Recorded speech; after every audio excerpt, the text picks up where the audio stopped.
The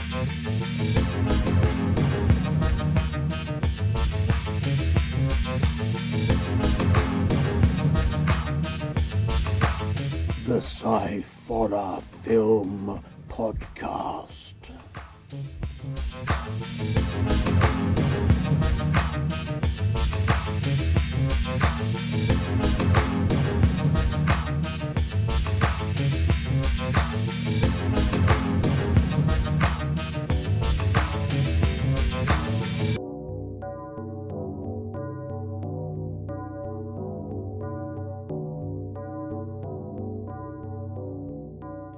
Hello, everybody out there in YouTube land. This is the Sciforror Film Podcast. I am Andy Walker, and I'm here with my son, Scott. Hello, Scott. Hello there. Hello, hello. Now, we both had the pleasure of attending the Romford Horror Festival. One looks a lot cleaner than mine does. So it's the Romford Horror International Film Festival, to give it its full working title. And we will now give a report back on the films and things that we saw there and the things that went on, interspersed with some videos and things of stalls and other things that were going on there alongside it and stuff. So we were lucky to both get a pass this year, because normally we just get one press pass, but this year I was in a film in it, so I got a pass as a person who was in a film, and so we both got to go, which was brilliant. Definitely think that even though maybe next year it might be different, only getting one, I might might actually sort of splash it out and get the money to be able to be there all weekend, because it was such a good weekend. Well, we'll see how it goes. Maybe we can work something out and work a way of doing it between us or something.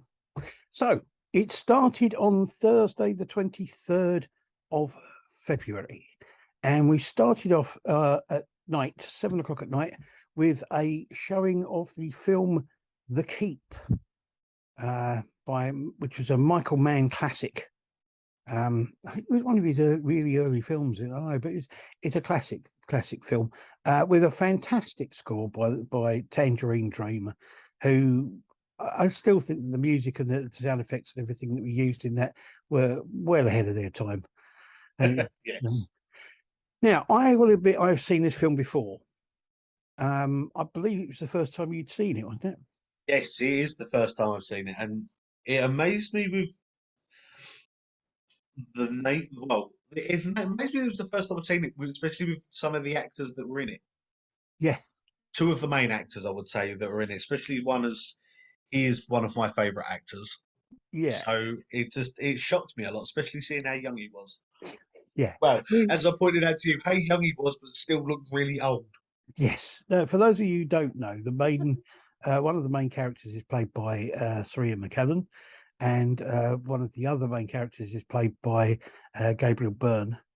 And to be honest, I didn't remember that it was Gabriel Byrne, because I honestly didn't think he was that old. As I say, it's the bit that amazed me is the fact that Ian McKellen, like, I know he's not a sprightly man, especially with the films that I've known him in recently. Yeah. But for how old this film is, he still looks like he does now. The thing is, they did put makeup on him to make him look older, and they got the makeup just right, because he looks just the way he does now. Yeah, but even when he was meant to be young and fit and healthy again, he still looked old. He still looked old, and I don't think he ever looked young. I don't think he's ever looked young. I think he is the embodiment of Benjamin Button. He's just paused it. Yeah. But anyway, this film, I really like this film. I haven't seen it for a long time, but I liked it when I watched it last time, and I liked it again this time. I think it's a really good film. It's a great idea. I think it's a bit slow in places, but I don't know if that's more to do with the fact that we've got used to faster paced films nowadays than they were in the early 80s.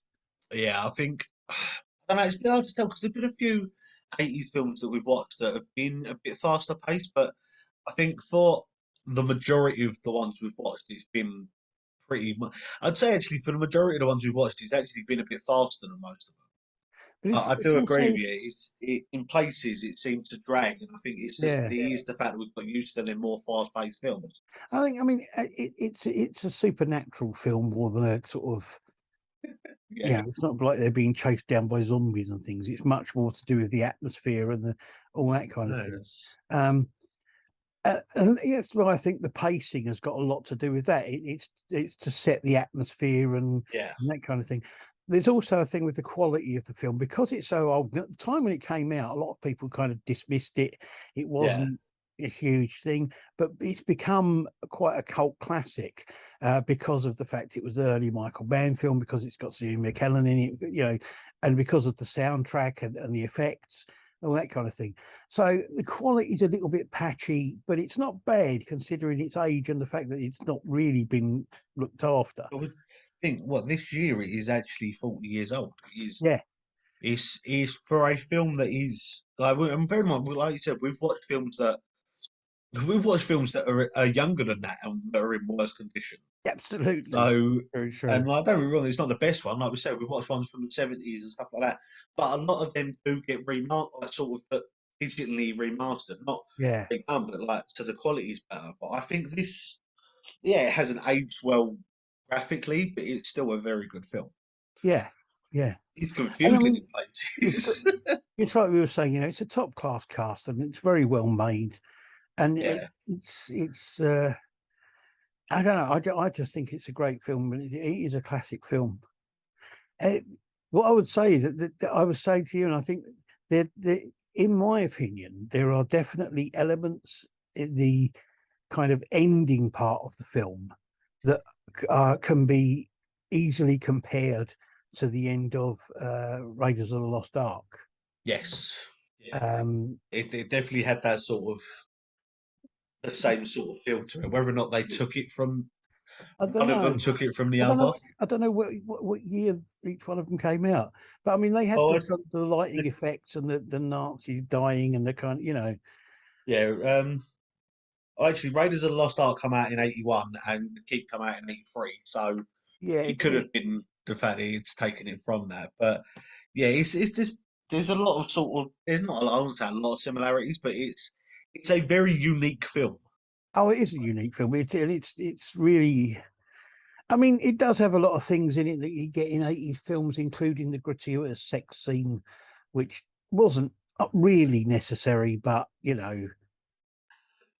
it Just just fits with that sort of age of film, I think. yeah, I thought it's just Um, weird. but overall, I think it's a really good film, and for me, it was a real pleasure to watch it again. Mm. It was, as I say, the first time watching it, I thought it was a very good film. It's it's it's not one of those films that you watch all the time or you see very often, so it's really No, nice when something like that comes up. So that was the first film, and then that was followed by a sort of party for the filmmakers and things, which was a good chance for people to mingle and meet and chat and network and all that kind of thing. And it had a Suspiria theme to it, because there was a theme to this year's festival, which was kind of like looking back at older sort of like cinema, older horror cinema, yeah. and there was a definite Italian um edge to it, to be honest, to the whole thing. um so that was the first day. That was the Friday. Now on that was a Thursday, rather. On the Friday, unfortunately, Yeah, unfortunately, I don't know what happened. I woke up in the morning and my head wasn't there. I tried getting up, I tried walking, and my body just like, no, you ain't doing nothing. now And we were lucky in as much as the Friday was actually the day that was the least amount of stuff yeah, on more than I, one screen. So yeah, I did try it, but it's just, yeah. well, I don't know what happened, but yeah, So anyway, Friday the 24th, first session, there yep, was a short film called Where's Weirdo, which was brilliant. It was set in a coffee shops come library type thing, really well made, great story. There's a book in which pictures come to life, and there's a kind of shock scare at the end. But the pictures were really well done. The pictures mm, that come to life, the drawings were fantastic, and they were animated really well. It really worked well. Um, So that was the first one. The second film was a feature film called The Puppet Killer. I loved this. I just say I'm really regretting the fact that I missed this because all I heard all weekend was people talking about this. It was a definite. It was a humorous homage to the 80s slasher movies, and it had all the usual cliches that were being overdone brilliantly, to the point where there's always this thing where quite often the characters in the 80s slasher movies, they're supposed to be teenagers, but they all look like they're about 25, 26. Yeah, Well, the guy who was playing the lead role in this, he was supposed to be a teenager, looked about 40. In fact, he looked older than his dad did. It was brilliantly done. They oh all looked like they were in their late 20s, early 30s. All of these yeah, supposed teenagers. And it was basically about this guy who is a little bit slow, and he grows up with this killer, with this puppet, and he sort of like, this puppet kills his mum, and everyone thinks it's him that's sort of like doing these things, but it turns out to be the puppet. But there was a great thing in it, which is there is a guest appearance in here by the filmmakers, the Soska sisters, who are brilliant horror filmmakers in their own right. And they appear in it, and they get killed, which is kind of cool. I would But love to it's, have been there for that bit. For them, when people turn around and go, "Look, we want you to be in this film," but yeah, they, the thing is, when they turn up they're in a car, and what you see is them get out of the car, they walk around the back of the car and open up the boot of the car, and they've got a dead body in the boot of the car. Which is kind of like, they've kind of like wandered in from one of their own films. yeah, But it was a really well made film. yeah. I was really pleased with seeing that. Then we had about a 3-minute break when time for me to run up to the toilet, and that was some sight to be seen. Then we had our second session, which started off with a short film called Solus. Now, Solus was it's a sci-fi much more than a horror. The cinematography and the look were really great. The effects were really great. The set was really great. It was okay. It was a good short film, but it wasn't a hugely memorable one for me. Okay. It's not one that I would have come out raving about. So it was a good sci-fi short film, but that's about all I can say about it, really. Okay. Then we had a feature called Mean Spirited, which was really odd. It was kind of a found footage style film. Yeah. It's about a YouTuber going away on a weekend break with some friends, one of whom is a guy he started doing the YouTube channel with, and they sort of fell out. And then they kind of like finds out that the other friends and or this guy's kind of Satanist type guy who's like summons demons and things, and it all gets a bit satanic and weird. There's some funny bits in it and some good bits in it. It's pretty good, but the problem I had with it was the style of it, Yeah. which was kind of part found footage, part mockumentary Okay. sort of thing. It just got a bit annoying for me after a while. Yeah. So it was good, but not great, Mm. But it's something I think a lot of people might like. It's a kind of updated version of the sort of cabin in the woods type thing. So, so then we went on to our third session, which was the short film showcase #1. Now, I didn't make huge amounts of notes about these films, mainly because some of them were very short, and we didn't have a lot of time between the films. So there you go. The first film was called Dispensary of Death. Yep. Really good humor, great acting, great story, good effects. It's an interesting, different take on a zombie outbreak, where people kind of like, it's set in Ireland, and it's very much a sort of like the Irish people just taking things in their stride. Yeah, that sounds like a lot of Irish people I know. Yeah. Um, Then he had a short film called 665, which was subtitled, and I think it may have been Spanish. I'm not sure. Quite violent and bloody. This film, good makeup and effects, and it's interesting because it's like I was expecting it to be a sort of comedy thing, thinking it's got to be something like nearly 666, so it's got to be but it wasn't, but it was sort of like to do with 666. It was about the effectively this woman getting pregnant 666 times, and you go in as she's giving birth to the 665th one. So she's Wow. got to get pregnant one more time to give birth to the son of the devil, basically. Okay. But there's a twist at the end of it, which I won't give away because some people might get around to seeing it if they can. But that was good. It was the end twist was quite good. Yeah. So then we had a film called Script, which again was subtitled. Not sure. I think that may have been. I don't know. It was European of some kind anyway. Good idea, good effects. It was a really good film, and I liked the ending of it. But if I say much about it, it's going to give everything away.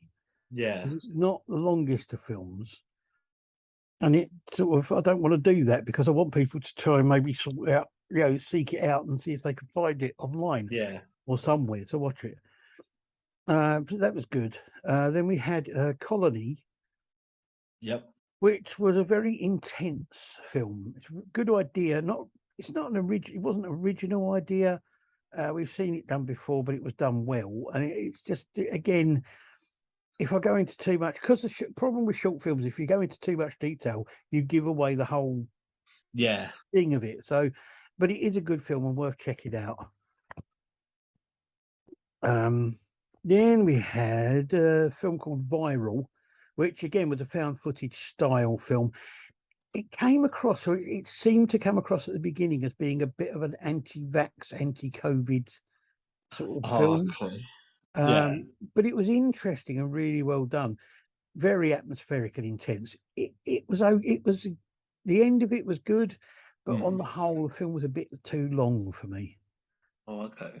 But there was a lot. The beginning part of it, there's lots of bits where sort of like bits from clips from things on YouTube and on other things like that are kind of anti-vax and sort of like saying COVID isn't real, that kind of thing. Then the last one was called See What She Did, which had great cinematography and great effects. It was weird because I couldn't quite work out at the end what had happened. But it's about two women, and I'm not sure if they're supposed to be sisters or just friends because they look very similar, very much alike. Two women, possibly, because at the end I wasn't sure if there were two of them or not, going camping in the woods and them kind of making out with each other, and then one of them seemingly killing herself. Then there's only one left, but when she kills herself, she kind of affects both of them. It was strange. I would like to watch it. I would like to watch it again to make sure I knew what the hell it was all about. To be honest, Bear in mind the ones that I watched and you've told me the other ones that went on. That is saying a lot when you say this is weird. Bear in mind the ones you told me that happened on later on in the weekend. You told me a bit about, and this is the weird one. So yeah, that was the end of the short thing. Then we had the fourth session, which started off with a short film called Morto Rosa. And at first glance, I thought this is a bit like sort of a Suspiria style film because it's all based around a dance school. Okay. But it's interesting. It's quite intense. It's interesting because it's actually effectively about like a coven of witches replenishing themselves. Okay. But it was a very well made film, really good. Now, the next film is one I've had a lot of difficulty with, and I think part of that is because of the fact that the way they've got it written in the program is actually the original way it was written in.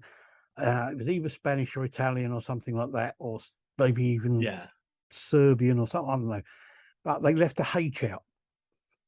Oh, But the okay. way it is done in English is anthropophagus or anthropophagus. Ah, okay. Yes, that makes a lot more sense now. Yeah. And it is Anthropophagus 2, which was dubbed. Now, the original film was made in Yeah. 1980 Oh, okay. and was apparently one of the first or one of the first wave of um, video nasties that was banned by the British government. Ow. Yeah. This is a follow-up, which when you think about it, let me think. When did this came out in? I think this was 2022. So that's what 42 years after the Yeah. original film.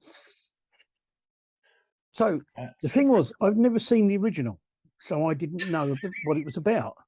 Okay. I didn't know anything about it really at all. I'm going to start off this by saying I really like this film. I thought it was a really good film. Why have I Then got I'm a going feeling there's going to be a butt coming? then I'm going to tell you about it. Okay. Then possibly some people are going to think there's something slightly wrong with me. Well, if they don't Um, already, then they're there obviously is not listening to the rest of the show. there is gore, blood, and violence from the very start of this film. Oh, it's my type of film. Within the first few minutes of this film, Yeah. you see somebody cut a baby out of a woman's stomach and feed it to a sort of mutant thing that's changed to a wall in a cellar. Uh, That's the opening of the film. okay. Uh, yeah, it's very gory and bloody all the way through. Now there are the obligatory young-ish. I say young-ish because once again they're supposedly teenagers, but they all look about 20. And they're for some reason that's never quite explained. They're on a trip. They're on a field trip, Yeah. and they go and stay in what looks like an old uh, sort of nuclear bunker type thing, Yeah. which has which is carved into a rock into a mountainside, and has a series of miles upon miles of tunnels. Okay. So these youngish girls go and stay there, and the thing the thing that was chained to the wall Yeah. has now grown up. This is later. The thing that's chained to the wall has now grown up and is and attacks them and kills them and eats them. He's a cannibal, basically, which is basically what anthropophagus means. It means cannibal. Yeah. Um, the effects and the makeup are brilliant. There is one of my favourite parts of it is there's a part of it where this guy thing cuts round the outside, around the edge of this woman's face, Yeah. around the chin line there, and then peels the face off. And you get the camera from above, seeing him peel her face off, the skin off her face, and it is just so well done. The effects are brilliant. Okay. And so up to then, I've just been watching this, thinking there's gore and blood and people being eaten and death and all this kind of stuff going on and everything. And no, there's no reason for any of it. There's no explanation of what's going on or anything. And then right at the end, it explains what the story is, Okay. which I can't say because of the fact that that kind of gives it away. But Tell me afterwards then. it explains what the story is. And it's kind of like, oh, right, okay, that makes sense now. It doesn't excuse anything that's gone on before. And it doesn't make you think, oh, well, okay, that's reasonable then. But it kind of makes more sense. But I now want to watch the original film because I want to know what that's like. Yeah. That does. Wow. from what I've been told by a couple of people who have seen the original film, the beginning of this film basically sort of echoes the end of the first film. Yeah. So I don't know. Very, very bizarre, but probably one of my favourite films of the whole weekend, to be honest. Okay. Um, then we had a feature film. Fifth session was a film called The Video Shop Tales of Horror. Yeah. This is a really good anthology film. Some of the shorts are funny, some of them are more serious. All of them were good in their own way. And the overarching story, which is about this video shop and the people who run it and the people who go in there looking for videos, they were the overarching story and the links in between each of the films, which were in the video shop, were really funny. They were really well done. The effects were done well. And it's great. They're all kind of like independent, low budget made shorts that are linked together. Yeah. And it's a really good film and really worth checking out. It's been on a lot of festivals. Yeah. And I'm sure if you got a festival near you, it'll probably be shown there somewhere at some time. But I'm sure it will be out somewhere to watch, either streaming or on DVD or something in the very near future. So then had the sixth session of the day, where there was a short film called The Politics of Diversion. Good cinematography and sound design. To be honest, I felt that this was more of a thriller than a horror film, but it was very good and very well made. And it's kind of, it's a good thriller, but it's not a horror film. Okay. So, so then we had Life on the Farm. Mm-hmm. And this was a documentary stroke found footage film.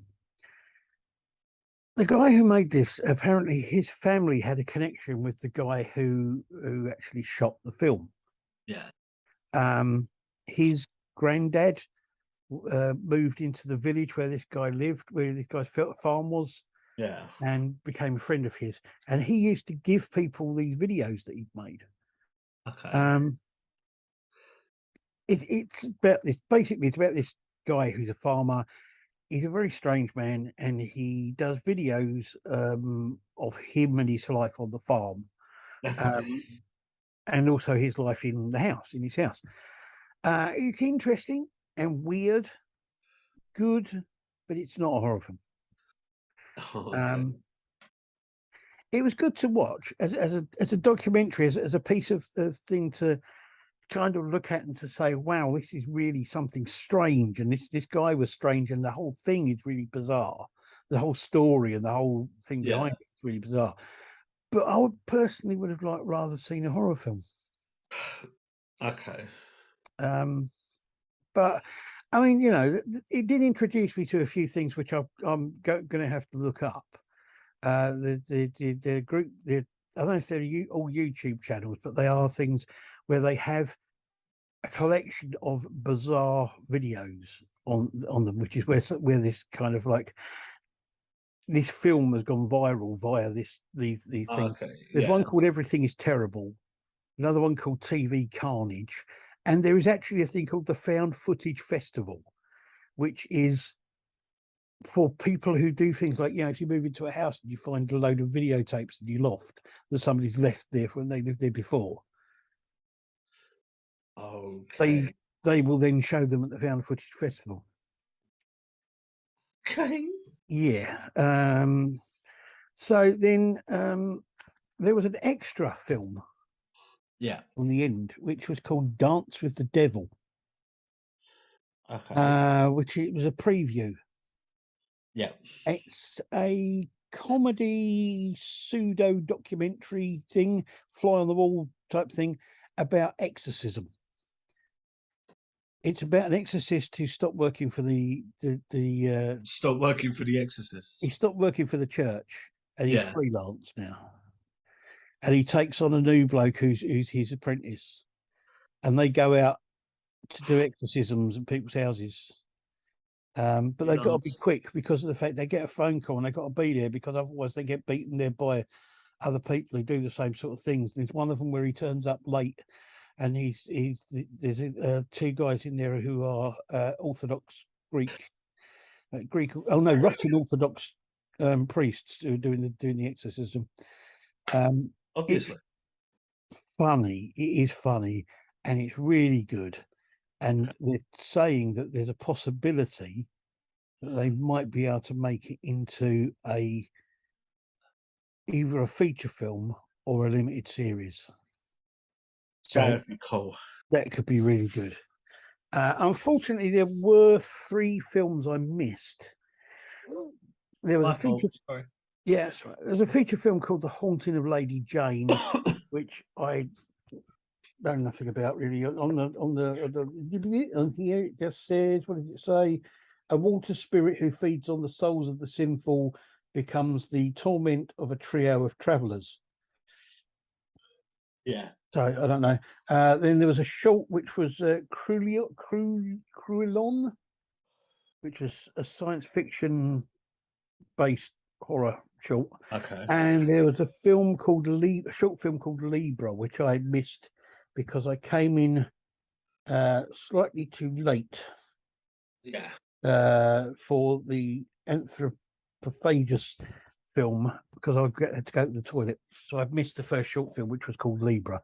So I don't know much about those, but unfortunately they were the ones I missed. So there you go. That was the Friday. That was Friday, and that was. I'm saying I feel really bad about the fact I missed it, but looking from from listening to what I heard from other people and what they had on the night and what you've said, it did sound like an amazing night.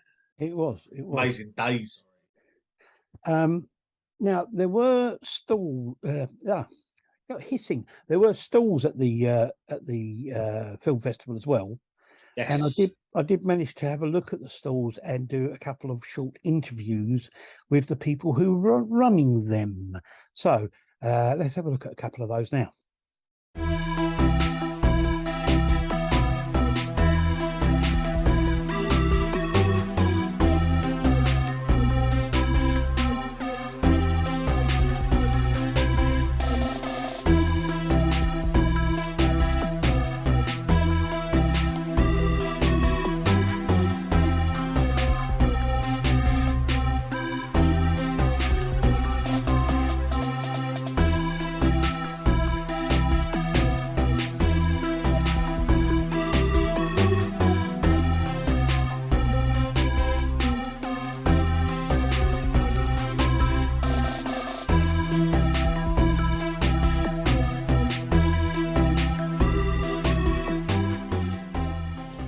Hi, so what's your name and where are you from? My name is Steve. I'm from Rayleigh, which is just down the road from here, and I run My Magic Studios, which is a little company that makes silicone masks and prosthetics and props and bits and bobs and mad stuff, really. How long have you been doing it? Since about 2016, I think. Okay. Yeah, about 2016, yeah. Are you self-taught or are you... to a large extent. Self-taught, and I've learned a lot from watching a lot of videos from like Stan Winston School. Been on a couple of courses with Gorton Studios, which were really good. One was a life sculpting course for human faces with a guy called Richard Martin, who's well worth checking out. Some amazing work. And another one on making creatures with a guy called Don Lanning, who works out in LA, who's a bit of a legend on the sculpting front. So, yeah. So, do you do stuff sort of freelance? You have people contact you? Very much, yeah, totally freelance. I do stuff for anybody that wants anything. So, previously I've done stuff for films, bits of TV, a lot of work for costumers and cosplayers who want masks to go to conventions and things, and a fair amount of work now with people that are making independent films and they've got ideas for characters but don't know how to bring them to screen. So cool. That's good fun for me, that bit. I enjoy that. And you're on Facebook and Yeah. You got your own website. Yeah, there's if you just Google Mind Magic Studios, we're all over Facebook, website, Instagram, YouTube channel. Yeah, I get everywhere. Cool. Okay. Thank you very much. Cool. Thanks for your time, mate. Cheers.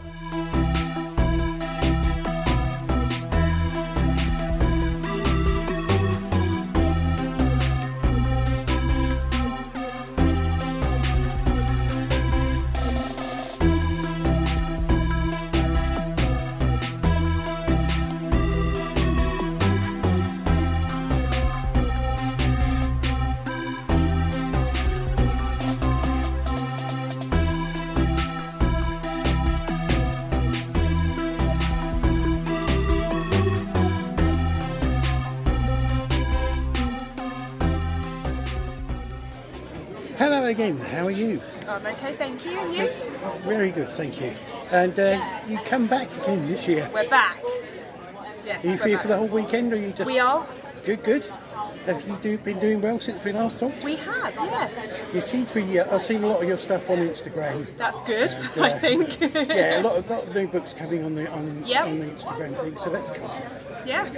Everything going well? Yeah, no. Our A to Z series, P for Poltergeist, came out today. Cool, cool. So that's new. That's our latest one. Okay, well, I hope you do well this weekend. Me And, too. I hope you do well on the online with everything. And, so lots of books. Thank you. Now, there were 2 stalls at the festival that I didn't manage to actually get interviews with the people on the stalls, but I did get some video of the things they were selling. This is the first one. This is a stall that was selling DVDs and T-shirts and things like that. And the other one I will show you later. So have a look at this. Thank you.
There's some of the stalls that were there. We'll have a look at some more a bit later.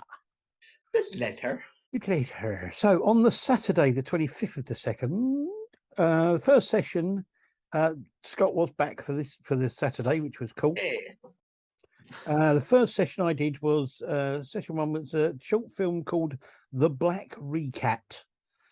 It was a stop framed animation based on the Edgar Allan Poe story, The Black Cat.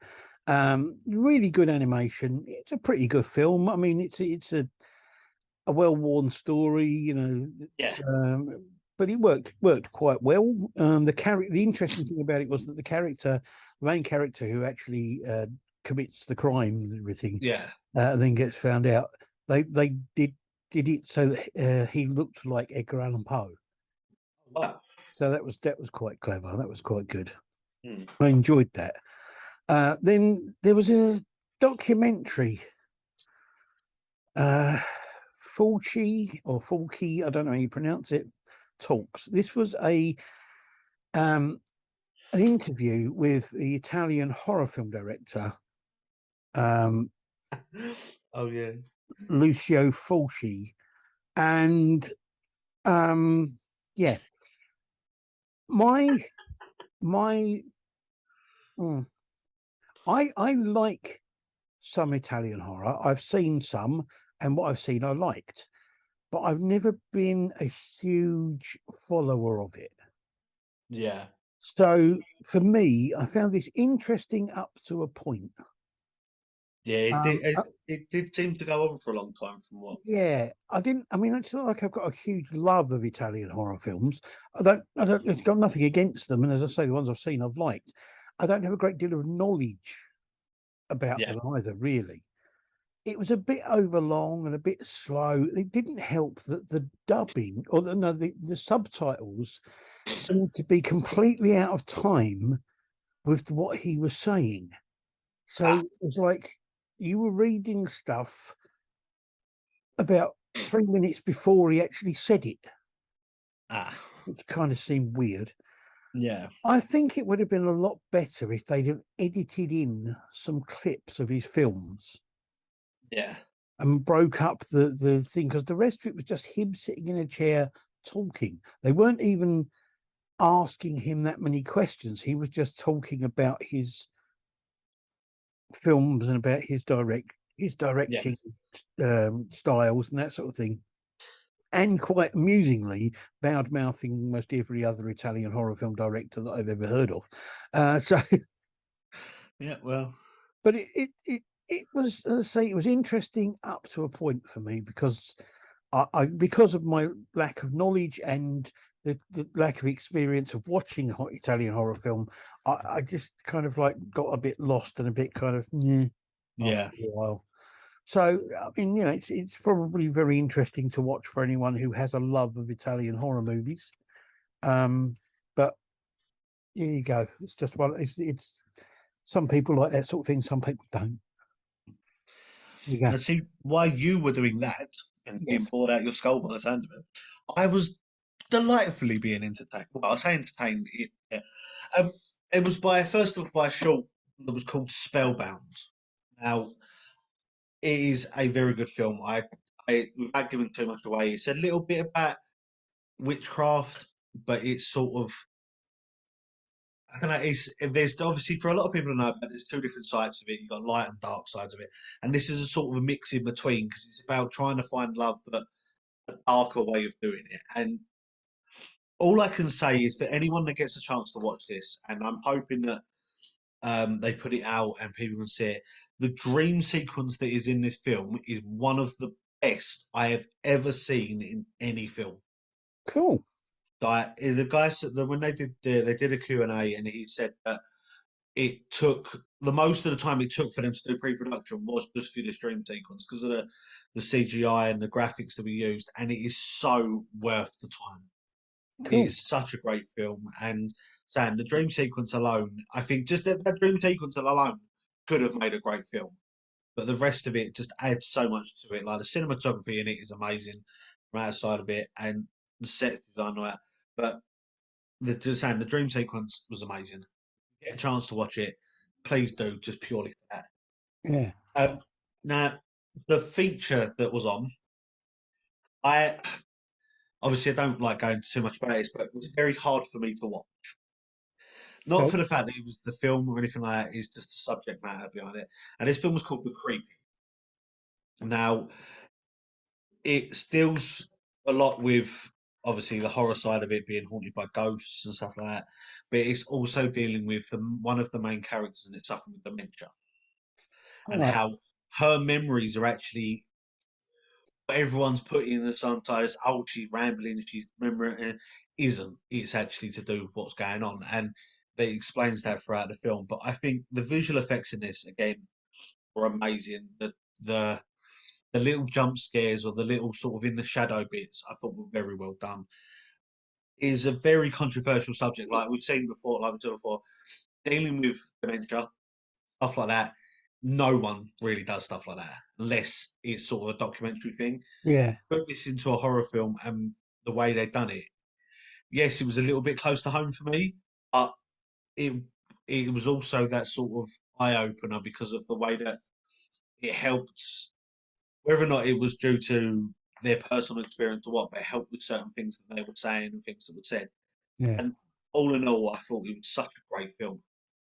So I mean, it's the same sort of, well, I don't know, it's the same sort of idea, but it sounds like it's got elements of the same sort of thing as the Wyvern Hill or Hollow. It's sort of it's more um the sort of the granddaughter of the main character, after losing both her parents, comes and stays with the nan and helps look after her, and then realizes that the house that they're in is haunted, and All it's right. then they realize who it's haunted by and the story behind it and how things led to where they were, Mm. and also the ramblings weren't just ramblings; they Yeah, were yeah. her trying to tell a story and everyone going, yeah, it's just she's losing the marbles. Oh, that's And cool. it's saying it's that subject of sort of for people to sit there and say, oh, dementia, yeah, they lose their marbles, but they remember certain things, and this film shows that, and I think it's very well done. Yeah. Oh, it sounds it. Oh, it does sound good. So the session 2, did we do this one together? No, I was going to come in with it, and then because my one finished a little bit later, I then went around and talked to a few of the other stalls and Oh, of course. Yeah, yeah, yeah. met and mingled with a few people Cool. while you watched this one. So session 2, I had there was a short film called Family Night. Bit intense and very well made. It's kind of like a family invasion film, but you don't realise that at first. At first, you think it's a kind of it's some kind of controlling thing, but it turns Yeah. out to be more than that. Okay. It's a good little film. It's not very long, but it works really well. The next film is a feature called Dead Bride. It's a woman goes to live in her husband's family home, and there's all her experiences and the ghosts are there and things like that. It's a little bit cliched. My both questions were basically, why would anyone go back there and why would they stay? Once things start going, wouldn't you go, sod this, I'm leaving? Yeah. you know some of the acting is a little bit wooden in places, but it's a pretty good film with some good bits to it. And but it's not a new idea, but it's decent enough. It's a decent enough film. So then when we have session 3, did we do that? We did that one together, didn't we? Yeah, we did that one together. Yeah. Which Well, was I could do the first one because you missed some of that because you went to the loo. yes, the first So one. yes, the first short that was there was it's called For the Love of Craft, and it's actually about H.P. Lovecraft. It was all about him having writer's block and what happened and how he sort of horror film of how he actually come up with the ideas Yeah. and what went about it. And again, graphically, I thought it was an amazing film. I like H.P. Lovecraft, but I don't know. I didn't twig with this film. It didn't grab me the way that I thought it was going to. I must admit, when I came back in towards right at the end, right near the end, the thing I noticed was that the artwork, which was kind of like his drawings, which were coming to life, Yeah. that was incredibly well done. Oh yeah, The artwork itself was really good. Yeah, graphically, I thought it was very well done, but story wise, I don't know. I don't know if it was. I don't know if I was missing something or what, but Yeah, it didn't grab it for me. yeah, I know what you mean. And we had another short after that called "Type Till You Bleed," Yes. which was kind of funny, well made. I don't know. It was funny up to a point. I think it was a bit more like, oh, actually. It was almost that sort of it's that borderline in it. You get to that point where you're like, this is funny, and then something says you're like, oh, not anymore. It's not. It's a bit sort of bit touch and go with some of it. But I like this film. Oh, it was great. It's an really interesting idea. Yeah. The idea about sort of like one of the earliest gaming computers basically coming to life. It's not an original idea, but it's definitely a unique way of doing it. Oh, definitely. It's very strange as well, but very good. Yeah, I think they had a bit of a touch for where the filming location as Yeah, well yeah, for it, I as mean, it was yeah, actually filmed around where it was made it the best for it. yeah. I mean, filmed in the what's it, the Museum of Was it gaming history or something? yeah, something like Yeah, that. Yeah, but but that was it's good. yeah, it's good blend. It was a good blend as well. I think the actual blend of comedy and horror went well together because it was that sort of. It wasn't making fun of itself, and it wasn't Yeah, sort of trying to up. It was that sort of you had, like laughing away, yeah, and then suddenly it's like, oh, maybe I need to stop. yeah, And that's what I loved about this film is the fact that it got to that point where you're like, I need to stop laughing because this is now getting a bit much. yes. The third film was called the short film called La Nueva, which means the newcomer, apparently. Which again was subtitled. I think the acting was good and the effects were good. I kind of liked this film. I'm not quite sure why, if you know what I mean. Yeah. Um, I don't know. What did you think? So again, I liked it, but I'm not sure why. And I think I don't know. Again, I think it was just I was missing something. I don't know whether it Yeah, was like me missing something or what, but it. I did like it, but I'm not 100% sure why, and it bugs me a bit the fact I don't know why. But yeah, I think I was missing something about it. yes. Then we had a feature film called Agatha, which was very strange. Yeah.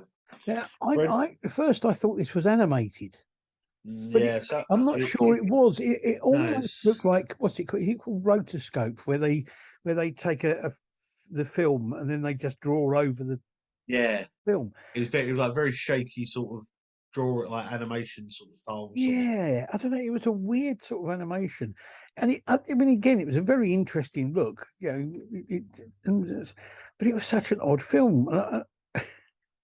It's kind of circles and loops and things of actions and times and things going on all over the yeah. place. I will say as well, for me personally, obviously, don't want to indulge drugs or anything like that. But if you ever want to know what it's like to have a bit of an acid trip, just watch this film. I mean, there is certain It, elements of something to do with witchcraft. yeah, it's sort of witchcraft and sort of I don't know. It was sort of a witchcraft, but it was also sort of like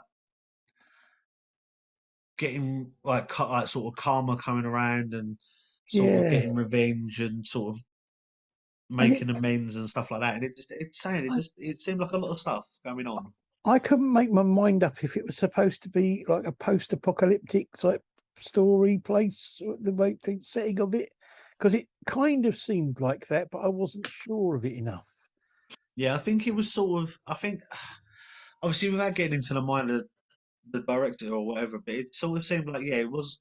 I suppose if you're the whole premise behind it or the premise behind the woman that's in it, it could seem like a sort of post-apocalyptic bit because it's what's worth living for after what happened, but Yeah, it's sort of that whole confusing element of it. 'Cause it sounds like you said going around in circles and sort of not knowing if you're coming or going really. yeah, that's very true. Very true. So then we had session 4. Yes. I missed the short for this. Did you Yeah, I see it. tummy Oh, ache? yeah. And I don't know whether or not I took more out of this than I should have done. But for me, it seemed like a film of a girl coming of age. Okay. Sort of young girl going to that sort of teenagehood and things to that because that's what it seemed like. But it was. It left, I've got to admit, it did left me wanting to know what the hell was going on, or asking more questions. There were a couple of little funny lines in it, which are them sort of that sort of feeling to it. But again, I thought it was very well done. The shot, like the cinematography in it was amazing. I thought was in Cool. it, but it was for me. I don't know whether or not it was, like I said, but for me, it felt like a film that was definitely about the whole, especially for as anyone that's got kids knows that the teenager times, their kids sort of change and turn into a different personality. For this is what it seemed more like for girls. What happens to them is that one night they go to bed and they're quite happy being read a story, and then it hits midnight and World War IV's broken out and everyone deserves to die. So it's sort of going through that at the moment. Personally, that's sort of why I related to it. Yeah, I can understand that. Yes. Yes. But So there's that. it was a good film, and I think it was very well done by them. Then we had interesting feature film called Walking Against the Rain, which again I think it's kind of well, I don't know about post-apocalyptic, but it's kind of post Outbreak sort of thing. Or no, outbreak I think from what they invasion. said, the end of it is meant to be sort of like it is sort of Rapture sort of style. Yeah, I don't know, but it was well acted again. Great cinematography, Yeah, and the ending of it was really good. yeah. I think a lot of it, like they said, was down to location as well. I think it Yeah, helped so much. yeah, yeah. I mean, yeah, the location was really good. I mean, that was a big part of it. Was the sort Yeah, of the barren, the kind of the barren landscape, and the kind of them being on their own. the barren landscape of the Lake District. Yes. Well, yeah. But no, I do agree with you. Like the costume design in it, I thought was very well done. The acting from like the two main actors in it, I thought was amazing, Absolutely. Yeah, they were really good. and like the emotion that they both showed, I thought was very well done. And it's saying the landscape helped, but I think if it had been filmed anywhere else, I think it would have worked as well. I think the landscape just pushed it a little bit sort of Yeah. above, but it definitely was a great film. Yeah, it was a really good film, and definitely worth watching.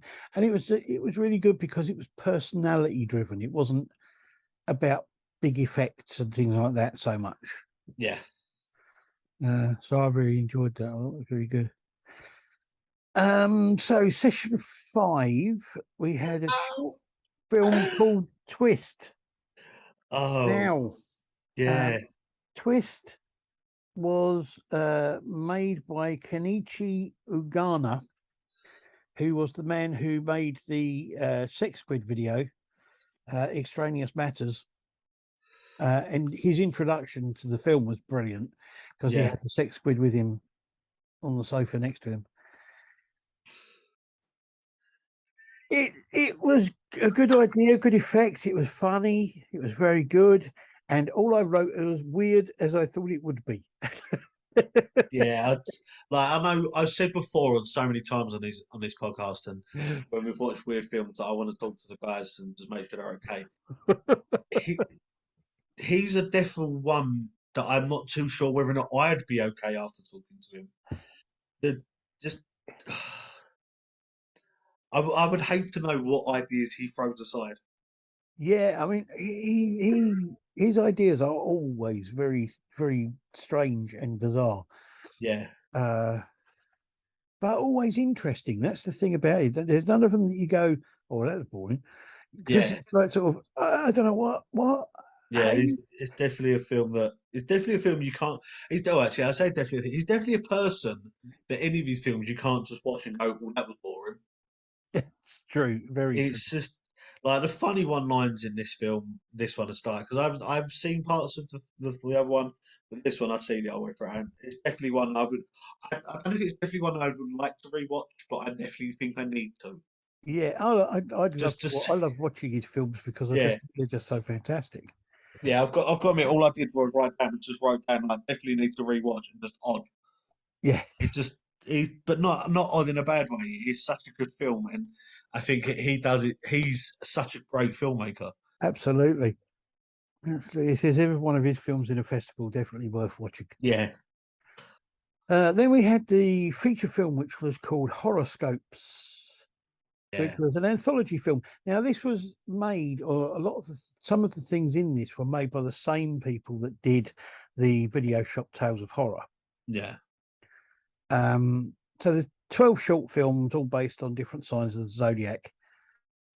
Some of them were really funny. Some of them were a little bit more serious, and some of them were okay, but some of them were excellent and were really funny. My favourite was definitely Pisces, I think. which Yeah, takes the love of fish to a new level. it definitely does that.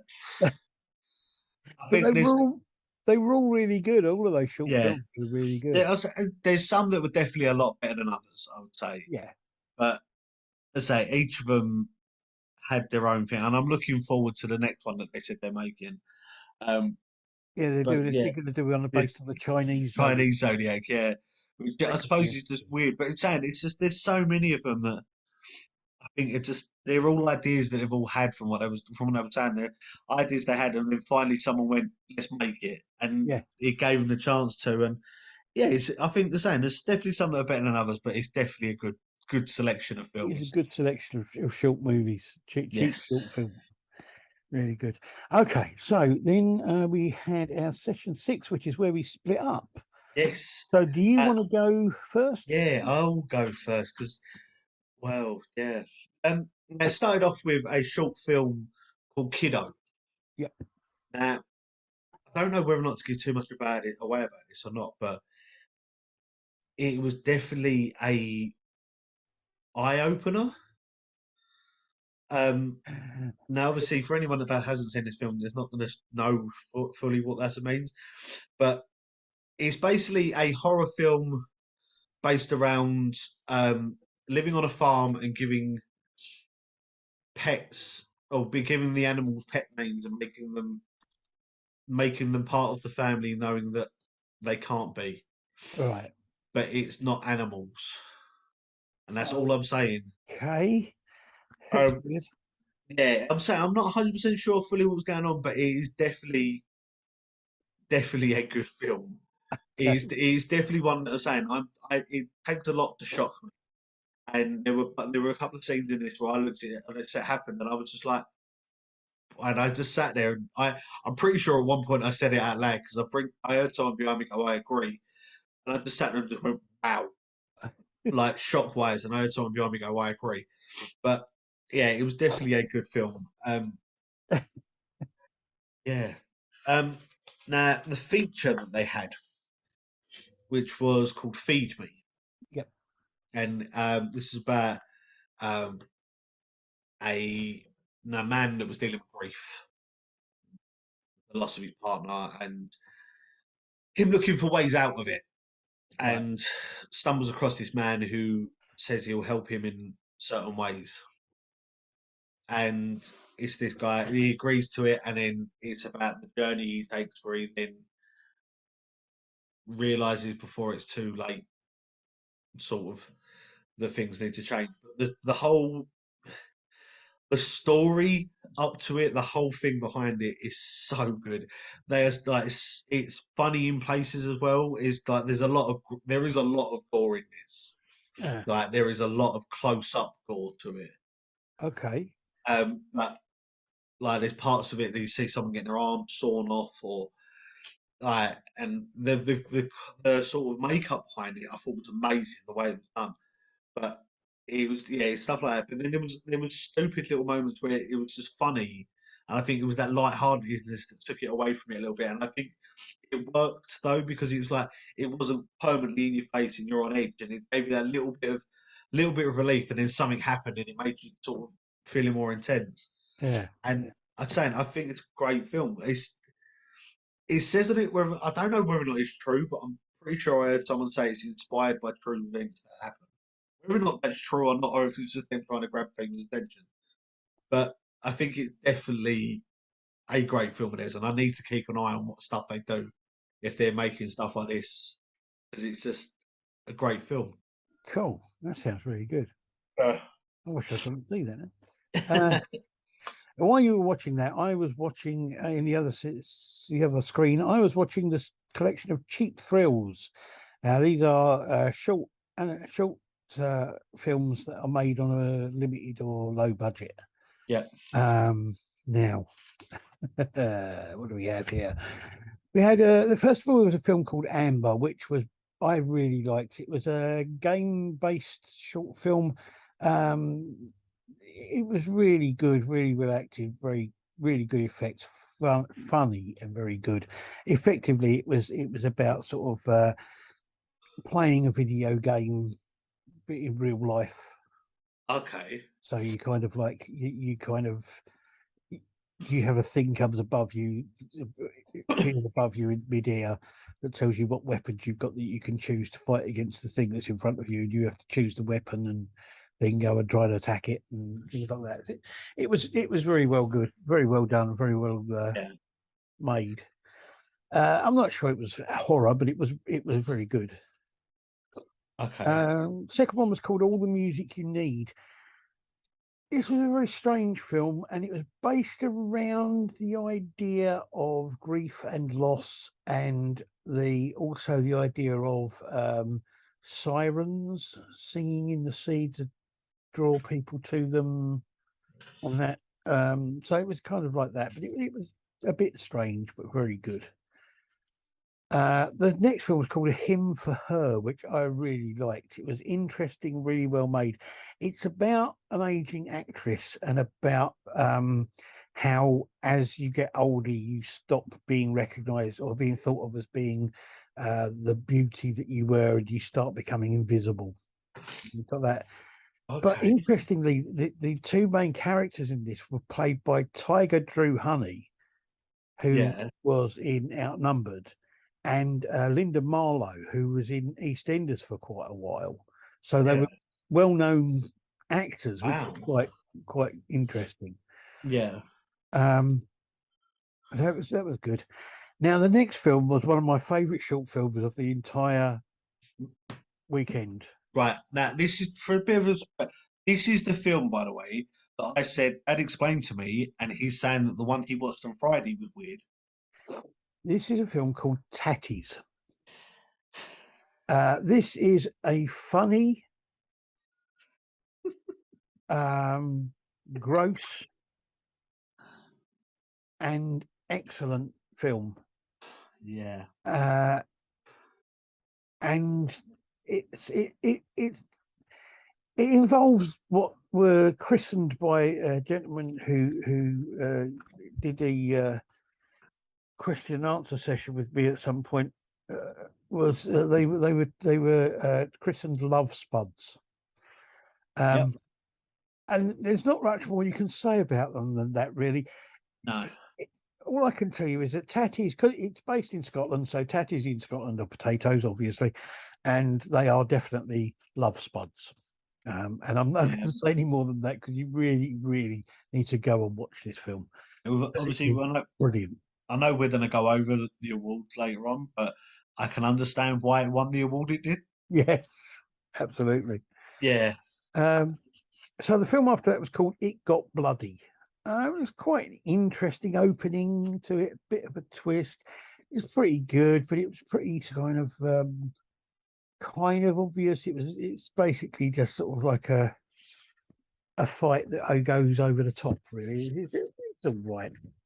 Yeah. It's all right. Then we had a film called All You Can Eat, subtitled A Toxic Burrito Story. It's a sci-fi horror comedy-ish thing.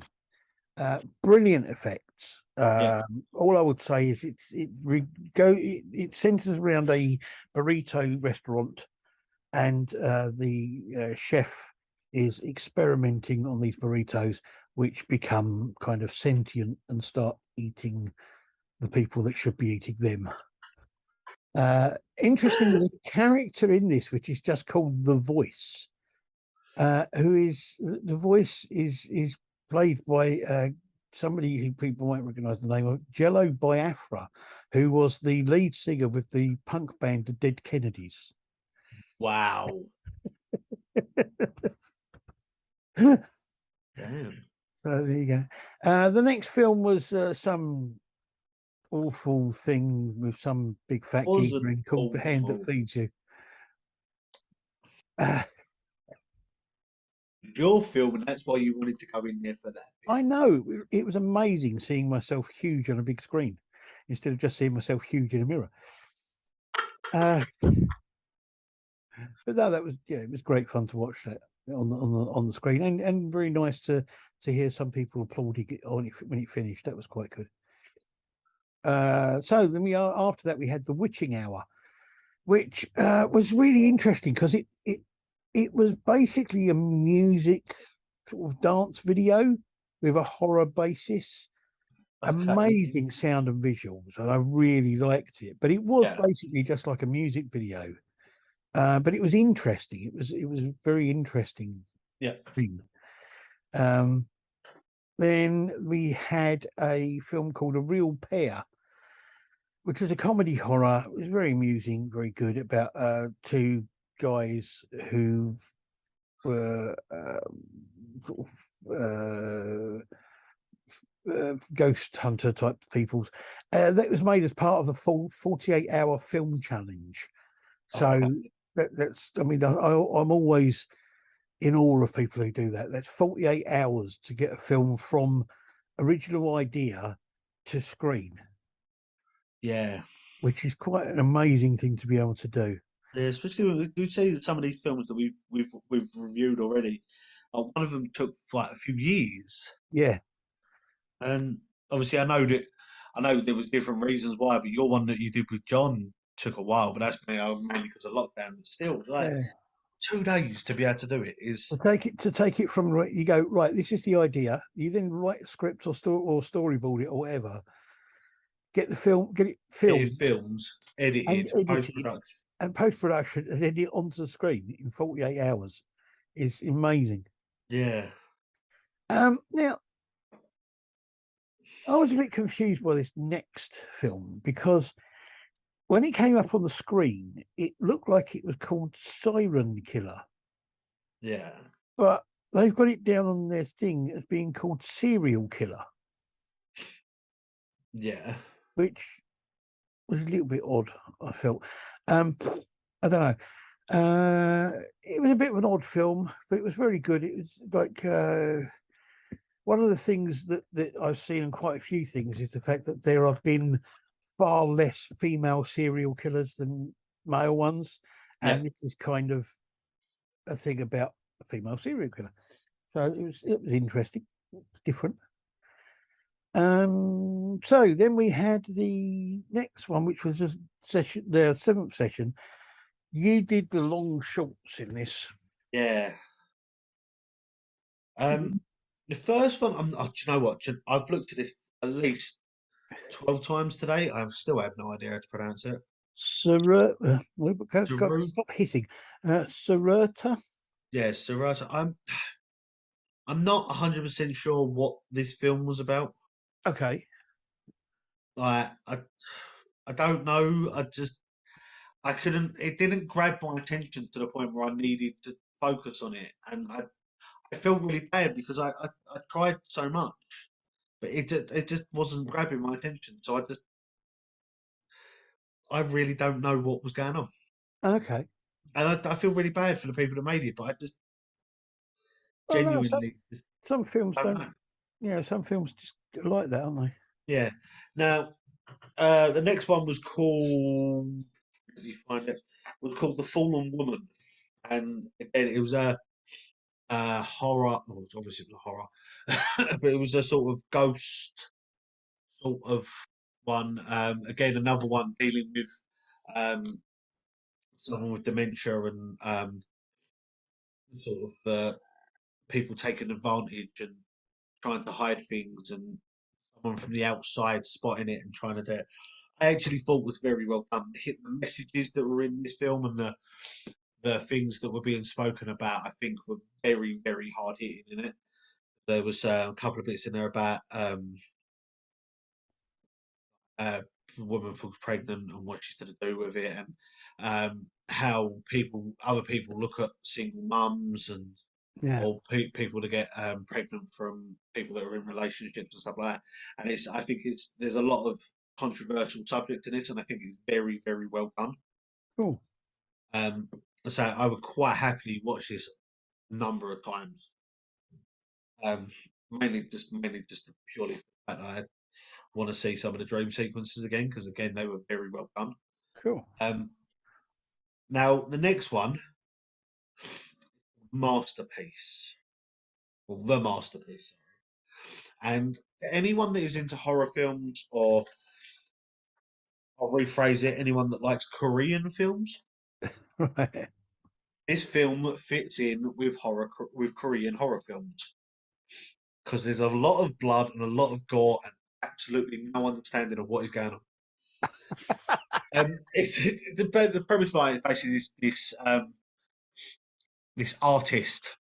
We all know how well a lot of extreme like sort of artists like to be by themselves because they want to find themselves, and he does it in the forest, and this person who's from the studio who's employed him goes out to talk to him and find out actually he's a bit of a loopy nutcase. Okay. And doesn't take criticism very well. So when he gets criticised, he then turns violent. And I would like to see, but obviously I know there's a different budget, different things cost differently in different countries. But I'd love to see the budget they use for fake blood in the film. There is a lot of it and a lot of arterial spray. Cool.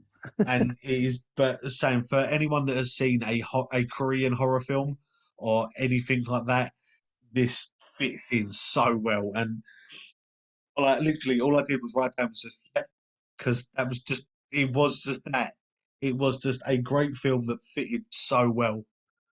And it's not one that I sat there at the end of it afterwards because it was dubbed, it was subtitled, and it was a bit hard to follow at certain places, especially how fast they can Koreans can speak and but it was very, very gruesome and I loved it. Cool. That sounds really good. Well, while you was watching that, I watched a short film called Unveiled, which was okay. It was a decent jump scare, but for me, it wasn't a lot more than that. Yeah. But it was okay. It was done well. And then we had what was it, the UK premiere of the feature film called The Uncanny. Now, I've mentioned before on here a film called The Uncanny, which was made back in the 1970s, I believe, which was an anthology film all about how cats are the worst things in the world and they're trying to kill us all. This was nothing to do with that. I was going to say, that's pretty much what you believe, but yeah. This was a film basically about an art therapist who is haunted by her own and others' pasts when she moves into a new house. It's weird and spooky and ghosties and things like that. Really good effects. It's a little bit confusing in a few places, but it's a really good film. It really is worth watching. So if you get a chance to see it, I'd really recommend going to see it. And it was really nice because the two mother and daughter team who made it were actually there. They'd come over from LA to do a Q&A afterwards and were there. And I chatted to them on the Friday night, and I chatted to them again on the Saturday. And they're really nice people, and they were really, really cool. And it was a really good film to watch, and it was well paced, and there were a few amusing bits in the middle of it all, but it was, on the whole, it was a really good kind of spooky sort of supernatural ghost story. Yeah, it was really well done. So before we go on to the Sunday, let's have a look at the other stalls that were there at the festival.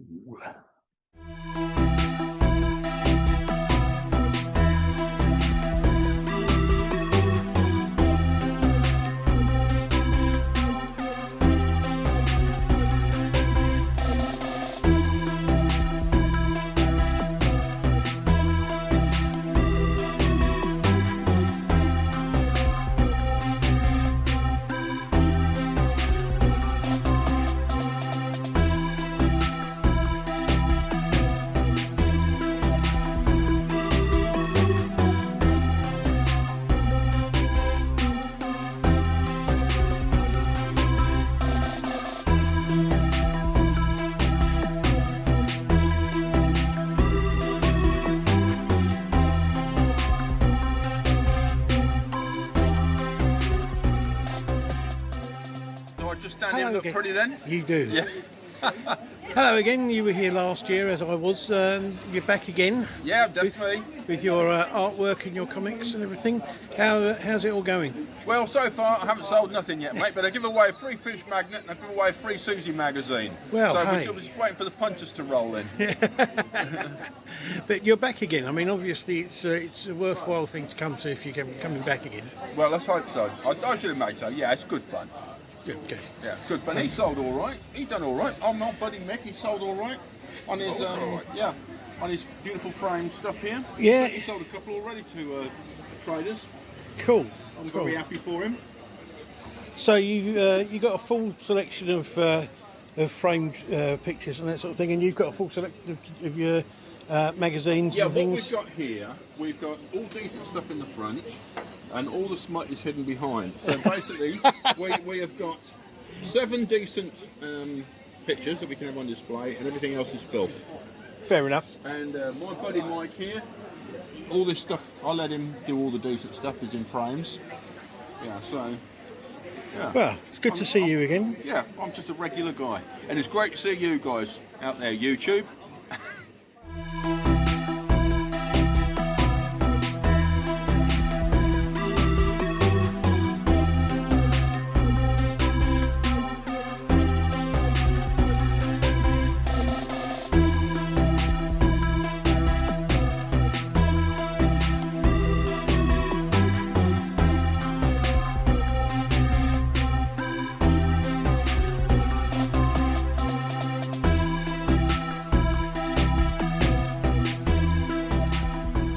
So, hello and welcome to the Romford Horror Film Festival. And that.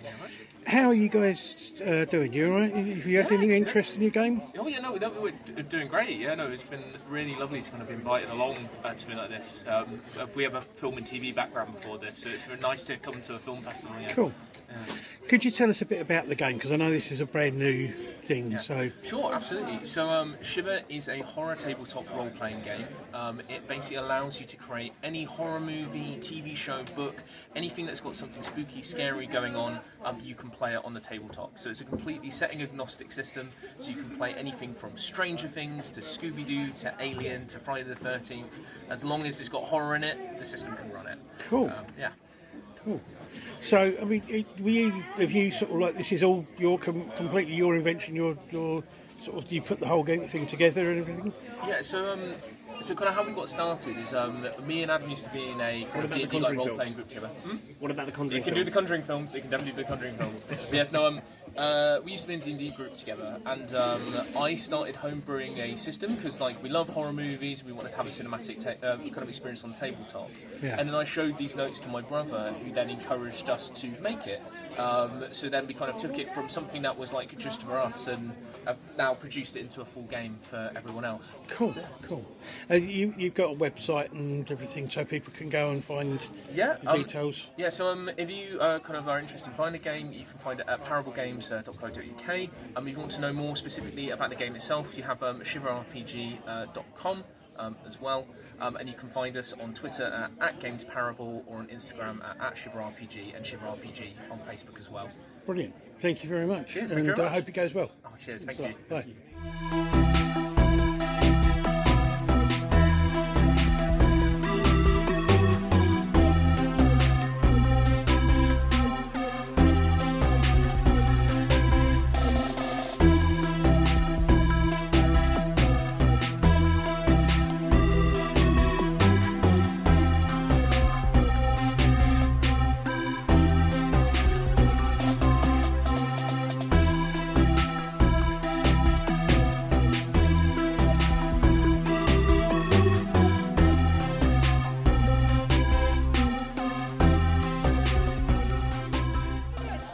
Hi. That's all right. How you doing? Because I saw you last year. Yes. And you're back again this year. How's everything going? So, I've got a lot more new stuff compared to last year. So, my most recent piece is my Son of Frankenstein artwork. Literally made it last month, but it's just been released as a print from a couple of weeks ago. I've also got sets now. I've even got new artwork, stickers and badges, which I don't think I had last year. So there's been quite an expansion for the last 365 days. But I'm also continuing to expand to other things. And the only way you can find that out is through my social media platforms, which are Nufaux, Noufaux on Instagram, and then I've got Nufaux's Attic on Facebook. I even have my website, which is nufaux.com, which is always regularly updated on other events and markets that I'm doing, and my collection / portfolio is also updated on a regular as well. Cool. Sounds really good. You've been doing a few more of these film festivals and that sort of thing. Yes, I've been at Dark Fest, which is normally in November.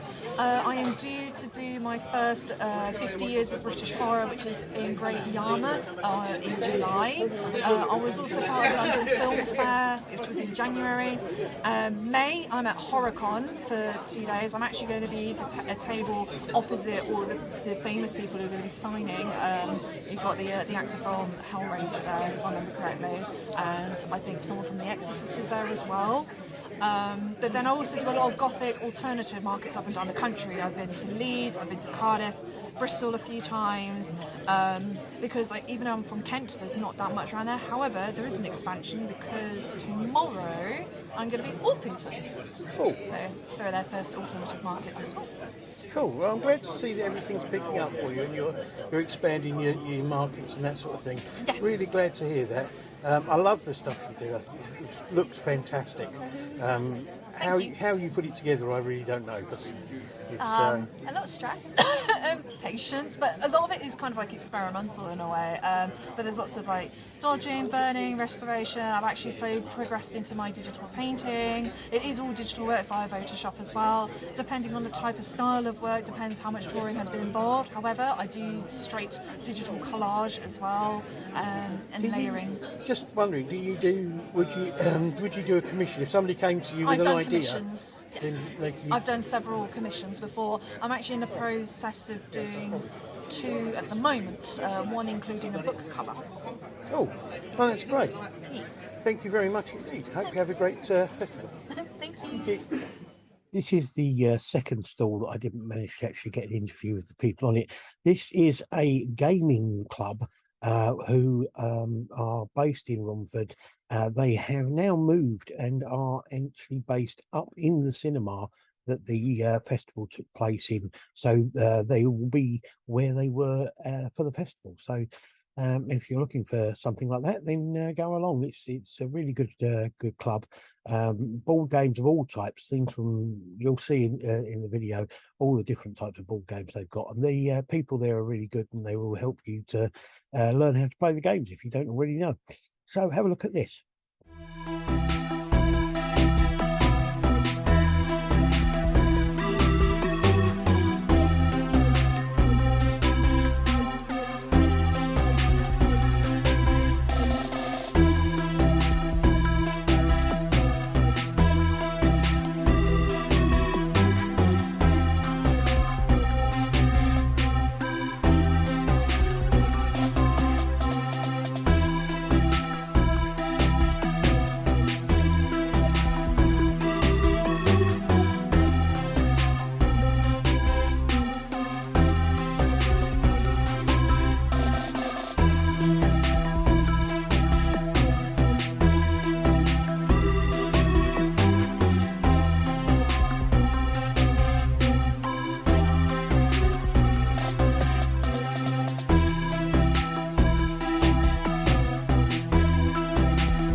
Right, so that's the other stalls that were there on the day. And so we go to Sunday, the 26th of the 2nd, 2023. The Yes. final day of the Romford, Final countdown. Yeah. the Romford Horror International Film Festival. So, the first session, who's going to go first? Want me to do this one, and you're going to go first? No, I'll go first. Actually, You were in screen 2, weren't you? Yes. Yeah. Yeah, Screen Toad was in there, so it was me dying on my tongue. No, it was started off with a short called Incubus. That's how you spell it? Yep. Sorry. Yeah, it's a very, very moving film. Like it's definitely it's a hard hitting subject on it, but it's a very good film, and I understand why they put it with the other one that they have done on the feature length. But it is such a good film. I just to be honest, I could sit there and say about everything about it, but nothing I say is going to be able to put across what this film was like. You could describe it down to like the last T. It's never going to be the same for everyone. I think there was a lot of people in the screen that felt the exact same way. There was I'm not saying it felt the same way, but it sort of they took away from it something different, Right. and it's such a great film to do, and I'll quite happily watch it again. Actually, there's been a few this week, like over this weekend, that I've felt like that. Cool. Now the feature length they did that was done. It's called, I don't know if it's called Poe or Pow or I what. think it's Poe. Poe, but it was also called Peacock. Yeah. Well, I think it's Poe. Poe means peacock in Yeah. whatever language it was. South African, Oh, okay. I think. Okay. The guy was talking to me about, but it's again, it's a very hard hitting film about a lot of different subjects that was going on and still go on. But it was again another one dealing with like not depression, dementia, sorry, Right. and but also dealing with grief and loss and how how it affects different people when it could be about the same person. Okay. But you don't really find that out until later on that it's about that. But it's very well done there. It's all set. It's all set sort of in the middle of nowhere in this sort of very extravagant sort of villa, and it's based on a nurse and the person that she's caring for, and so she's a living carer, and they've got a doctor to turn up and do things, and it's about how hard it can be and stuff like that. But there's a lot of darkness to this film, and it's saying this and Incubus. I think I can definitely see. To be honest, I can see why a lot of these over the weekend were paired together, but this one I think was definitely a great film to watch. And I had a chance to meet his dad, the guy that made this, and he said that he was still over in South Africa doing things, and he had never seen it on the screen, the big screen before. Like he'd seen little snippets as it was being done, and he said that he didn't want to seem biased, but even he was blown away with this film. And Right. I'd say I completely understand. It was such a great film, and saying if I really am going to keep an eye on the stuff that this guy does, just because of the fact that this is it's a lot of like there's stuff to do with ancient tradition stuff and different traditions and but also very sort of like religion and religious beliefs and everything like that. And it was the different graphics and different visual effects that they used in it throughout, like the difference of the way of filming, because it was very sort of not black and white. It was sort of like with the color aspects of certain things that were popped out, Right. but it was very very well done, and I would say one of the best I think for this weekend Cool. for me anyway. Yeah. That's cool. I had a completely different experience in the other screen. The first of all, we had a short film, which was called The Iron Sheik Massacre. This was a wrestling horror comedy. Sorry, do you know, I've read that 3 times and I've read it as the Iron Sheik. Makes a lot more sense now. Yeah.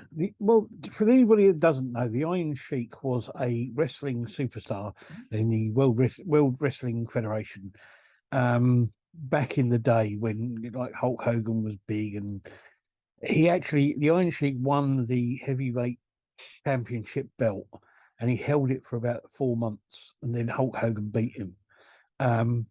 And after that, he never quite achieved the same level of thing. But he did work in a tag team with a Russian wrestler called Nikolai Volkov.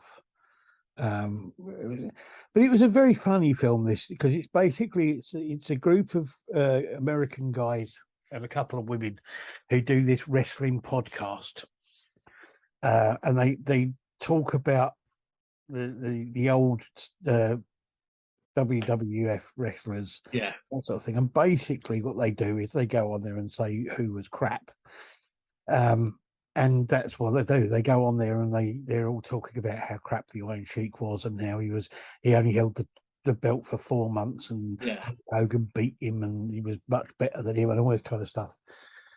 And then there's a huge like lightning storm and a bolt of lightning. The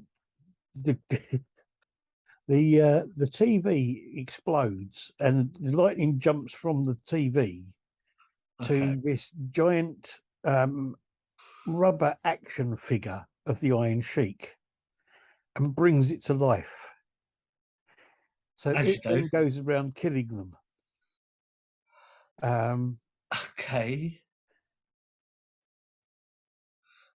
And being quite crude about it, and some of it quite funny. There's a great bit where he puts a large kitchen knife.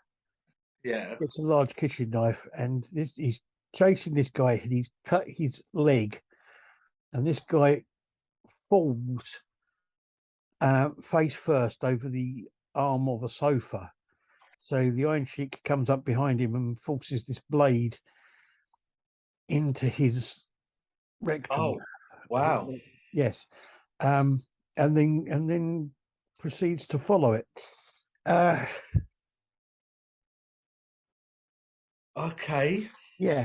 But it's a great thing, because this won an award later on for a specific thing in it, which we'll tell you later when we get to the awards. So but it was good fun. The effects were really good, and it was really good fun. But there was a really odd moment in it. There was this kind of poignant moment where the Iron Sheik kind of stops attacking, and they've got all these little mini action figures of all these old wrestlers, and there's all of them, all these ones in a row at the front that are all wrestlers who are either dead or have had to retire due to ill health and things like that. And he's looking at them, and it's almost like he wants to cry. And it's really kind of like, you, for a moment, you think, oh, that's really sad. Looking at all his old friends and realizing that I thought, it's a bloody comedy film with a rubber Iron Sheik killing people with a knife. What am I doing? Which was kind of weird, but it's a good film. It was a really good film. It was excellent. I loved it. Then there was a feature film which was completely different. There was a feature film called The Ones You Didn't Burn. It's quite an intense and atmospheric film. The use of sound and visuals in this were really good. Basically, it's about brother and sister who go back to the family farm after the death of the father. The father commits suicide, and it's to do with people who owned the land before their family took it over. Ended up working for them. Were kind of were the people were kind of at the time were labelled a lot of them were labelled as witches.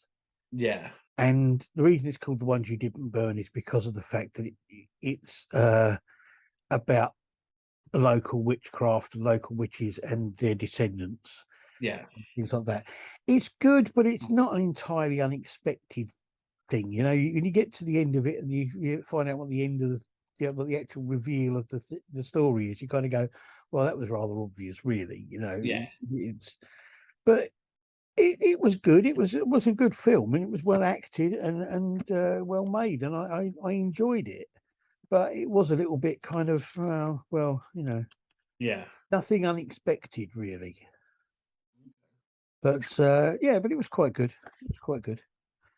So, session 2 on the Sunday. Well, yes, session 2 on the Sunday. You want to go first? Yeah, I hate to admit, I actually missed the short of it. I was Oh, what, the microscope?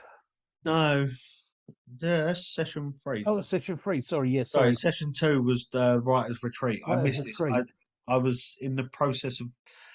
Oh, they said we'd have enough time for you to go and have a fag and everything, so I did. And then because I went outside and it was cold, I went in the loo. And when I got back, it literally, I think I see the last minute, and Okay, none of fair it enough. made sense to me. But I say, from what I heard, it was a good film.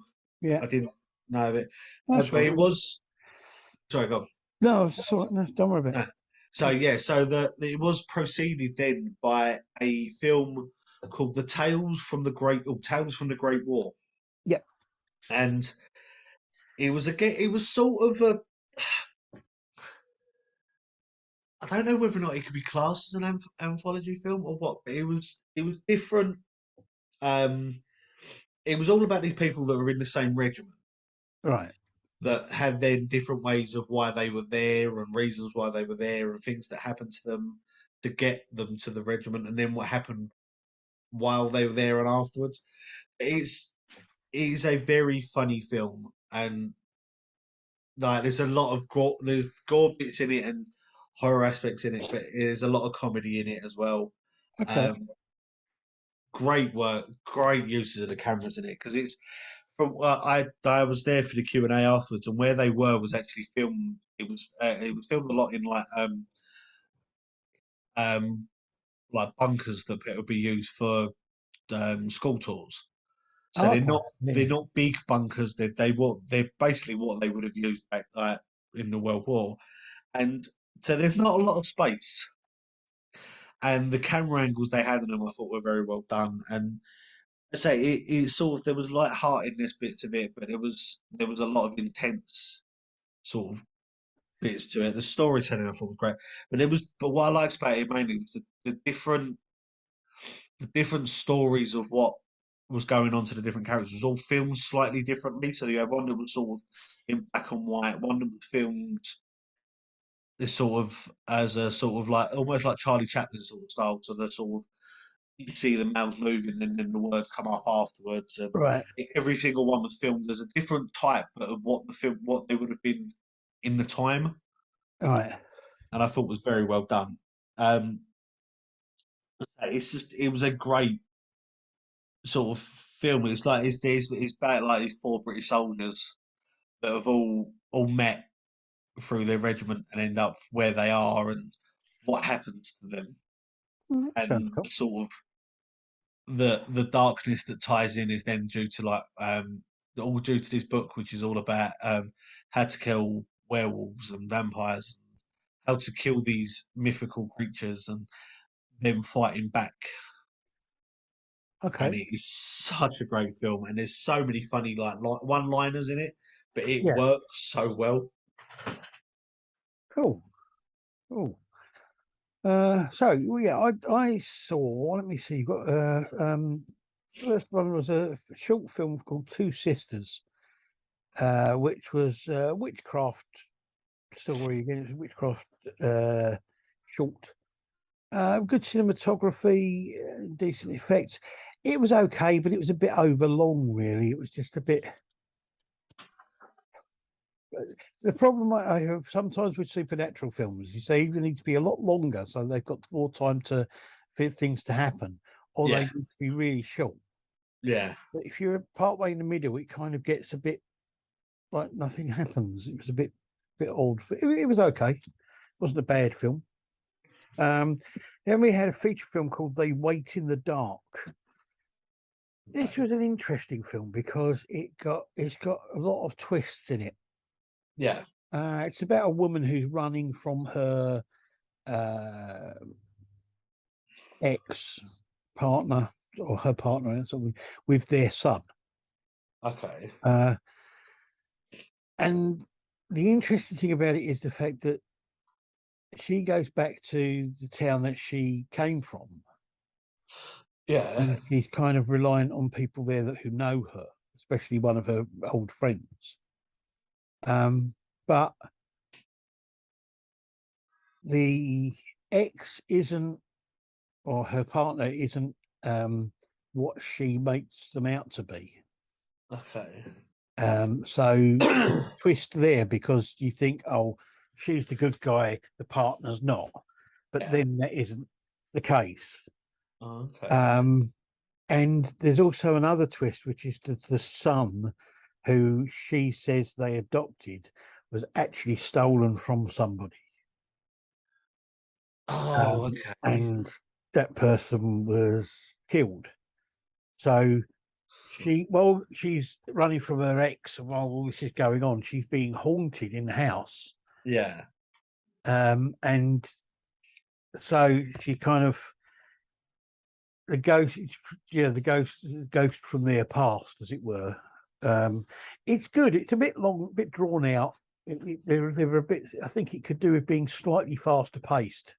Yeah. But it was an interesting idea, and because of the twists, it made it interesting to watch. Yeah. But it just was a little bit slow, so it was a little bit kind of a bit too drawn out for me. But it was good anyway. So then we have the third section, which is the one the one I was talking about just now. Yeah. So, yes, do you want to go? Yeah, the short that was in this called Microscope, or The Microscope. You know what? I think this has got to be one of the favourites for my shorts this weekend. It was so well done. The gore that was in it shocked me, the fact that they were able to do it for a start. Okay. The whole premise is like this scientist gets these slides, these micro slides that you can look under a microscope and everything, and one of them's a bit more than he thought it was. Okay. And it ends up sort of taking him over, and he ends up. I don't know whether or not he gets some. I don't know if it's sanity or gets some what back, but he ends up taking his own eyeball out with a spoon. Obviously. Yeah, and then proceeds to pop that one with the microscope, to then examine it, and it ends as him taking out the other one with the spoon. Okay. And yeah, it's cinematography on it was amazing. The shots in it, but all of it. The thing that blew me away the most, I think, for this was the makeup, and the makeup and the effects for it was so well done. I genuinely, I knew it was a film, but there was part of me that sat in the back, and I was in the back of my head just going, "That's guys just taking his eyeball out."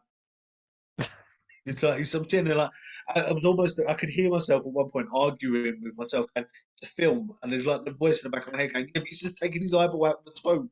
And I'm like, "It's a film," and I'm like, "I don't care. He's taking his eyeball out with the spoon." And I had that for about 5 minutes. You could try it if you want. Yeah. But the feature, the long one they had on it, was a film called Mask of the Devil. Yeah. And now the synopsis or the description that's in the book really only tells about the first minute of the film. The rest of it has got nothing to do, apart from the mask, has got nothing to do with the main bit. Yeah? So the main thing is this, isn't it? Mercenaries attempt to steal a sacred tribal mask, releasing ancient evil. Right. Yeah, that's literally for the first minute, not even that, maybe. the rest of it is then what happens to this mask afterwards, and where it ends up being, and it ends up making its way onto. Now, I'm not 100% sure on the age range of our audience, so I'm going to put it as an adult film with very, very adult content. Right. Which is one of the reasons why one of the awards that was branded the best Oh, F yes. is from that film. All Um, right. yeah, and it's obviously it ends up in an adult film, and the only ones that don't get haunted, don't get attacked are virgins or people that don't want to stop it. And there's only two on the whole set. Everyone else gets targeted, and Okay. it's there's a lot of innuendos in it and a lot of gruesome deaths in it. Okay. Including, I'm saying, there's one where a phone gets inserted into someone's ear, and but saying again, out of all of it, I think the makeup and art department in this, I think, deserve awards of their own. It was amazing. I think it was so well done. Like that, it was. But again, it was another one that had the sort of right mix of comedy and gore in it to make it work. Such a great film, and Right. I loved it. I come home and I told Amy about this film, and she just looked at me. She went, and it's almost that look of disbelief on her face. And I'm like, no, babe, honestly, this really happened. And you can sort of see again. I want to believe you, but for what you just described, doesn't sound like someone would make that. And it's saying it's a very good film, and I loved every minute of it. I Cool. thought it was It does great. sounds good. It's just funny, but it's got the sound of the gore. It's basically, to put it, it's a bit more of the whole haunting bit is like you would do like Jason and Michael Myers and stuff like that. They're sort of being followed around and killed off one by one. But it's the obviously on the adult set, so there's a lot of props being used Yes. to kill them off, and it's just like, wow, that's thinking, yeah. Especially with one of them because there's a lot of it's you can see a lot of it like Right. the instruments that are used, and they're like stuck on the wall, or and so one gets used to kill someone, and it's just like this is a lot of detail in a lot of this stuff, and I think it's just such a good film. Yeah, it sounds good. Sounds interesting. Yeah, I'd say I would love to. I would love to be able to get a copy of it just to show people. Fair enough. Well, I watched a very interesting short film called Tea Light. I liked this. It was a really good idea. It was to do with agoraphobia. Oh, okay. And it was basically about this woman who seems to be trapped between a fear of something evil in the house that she's in Yeah. and her fear of going out. Okay. And she's kind of trapped because she doesn't want to be trapped. She doesn't want to be in the house with this evil that's in there. Yeah. But she can't go out of the house because every time she tries to get out of the door, panics. Yeah. she panics and she can't go out. It was a really interesting idea. I've never seen anyone do that before, and it was interesting to see it sort of like how it worked. I really only enjoyed the film because it was different like that. Yeah. And it's about how she conquers both fears effectively. Oh. So that was good. That was followed by a very strange creature film called The Quantum Devil. Okay. Now, the idea of this is about a guy who brings together a group of people who seem quite a strange group to bring together, with the idea that they're going to work together with him to find a way of opening. There's this whole thing about when they were worried that when they did the whole Higgs boson thing that it was going to open up. Oh yeah, tear a portals hole to- in the universe, and everyone was going to be ripped apart and die and everything. Yeah. Yeah. So it's a bit like that, and it's he wants to open up this portal, and they wants them to help him. And it's an interesting idea. There's a kind of gratuitous nudity and sex scene at the beginning, which is kind of explained later on, but it still Yeah. really doesn't need to be shown in as much detail as it is. There's some pretty good ideas, but then it basically turns into like a haunted house horror film that then goes a bit kind of like H.P. Lovecraft, because it opens up this portal into this world that's sort of like there are these giant ancient gods live, and there's a few places where it's very predictable, and a few other places where you go, "What?" Yeah, And there's some great effects in it, and it's interesting. It's not a bad film, but it's not great, and it's kind of like I'm not sure what's going on here. It's a bit bizarre, to be honest. It was all right. It was nothing fantastic, but it was all right. I seem to have been joined by a Yeah, I was going to say this. So this is the reason why I was laughing just a minute ago. For anyone that's listening to this in the background and comes back and just sees the fact you've now developed this massive hairy growth. yes. I now have a bear cub on my shoulder. I don't quite know what's going on here, to be honest. I did wonder how long it was going to take after you've seen a laptop or your screen moving where he's trying to poke his head in.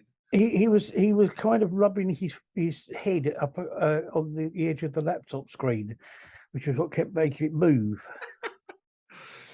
So yeah, there you go. Bad for someone who says that he's saying how much they control the world, and he just walked up and it's like, I'm going to sit on your shoulder now. Yeah. Well, I don't like cats. I really don't. Now, so I think the next season there was a bit of a. This is where we both did this one together. Yeah, well, there was a celebrity event, which was an audience with Silvia Colatina and Giovanni Lombardo Radish. Now, both of those are apparently legends of Italian horror cinema. Yeah. I can't say I know either of them because I've only ever seen a few Italian horror films. And like I was saying earlier, I don't have a great deal of knowledge of it. I don't have a love of it. Yeah. I like the films I've seen, but I'm not that interested. So at this point, I was going to go off and do some other things, but then I eventually just came in and watched the film with you.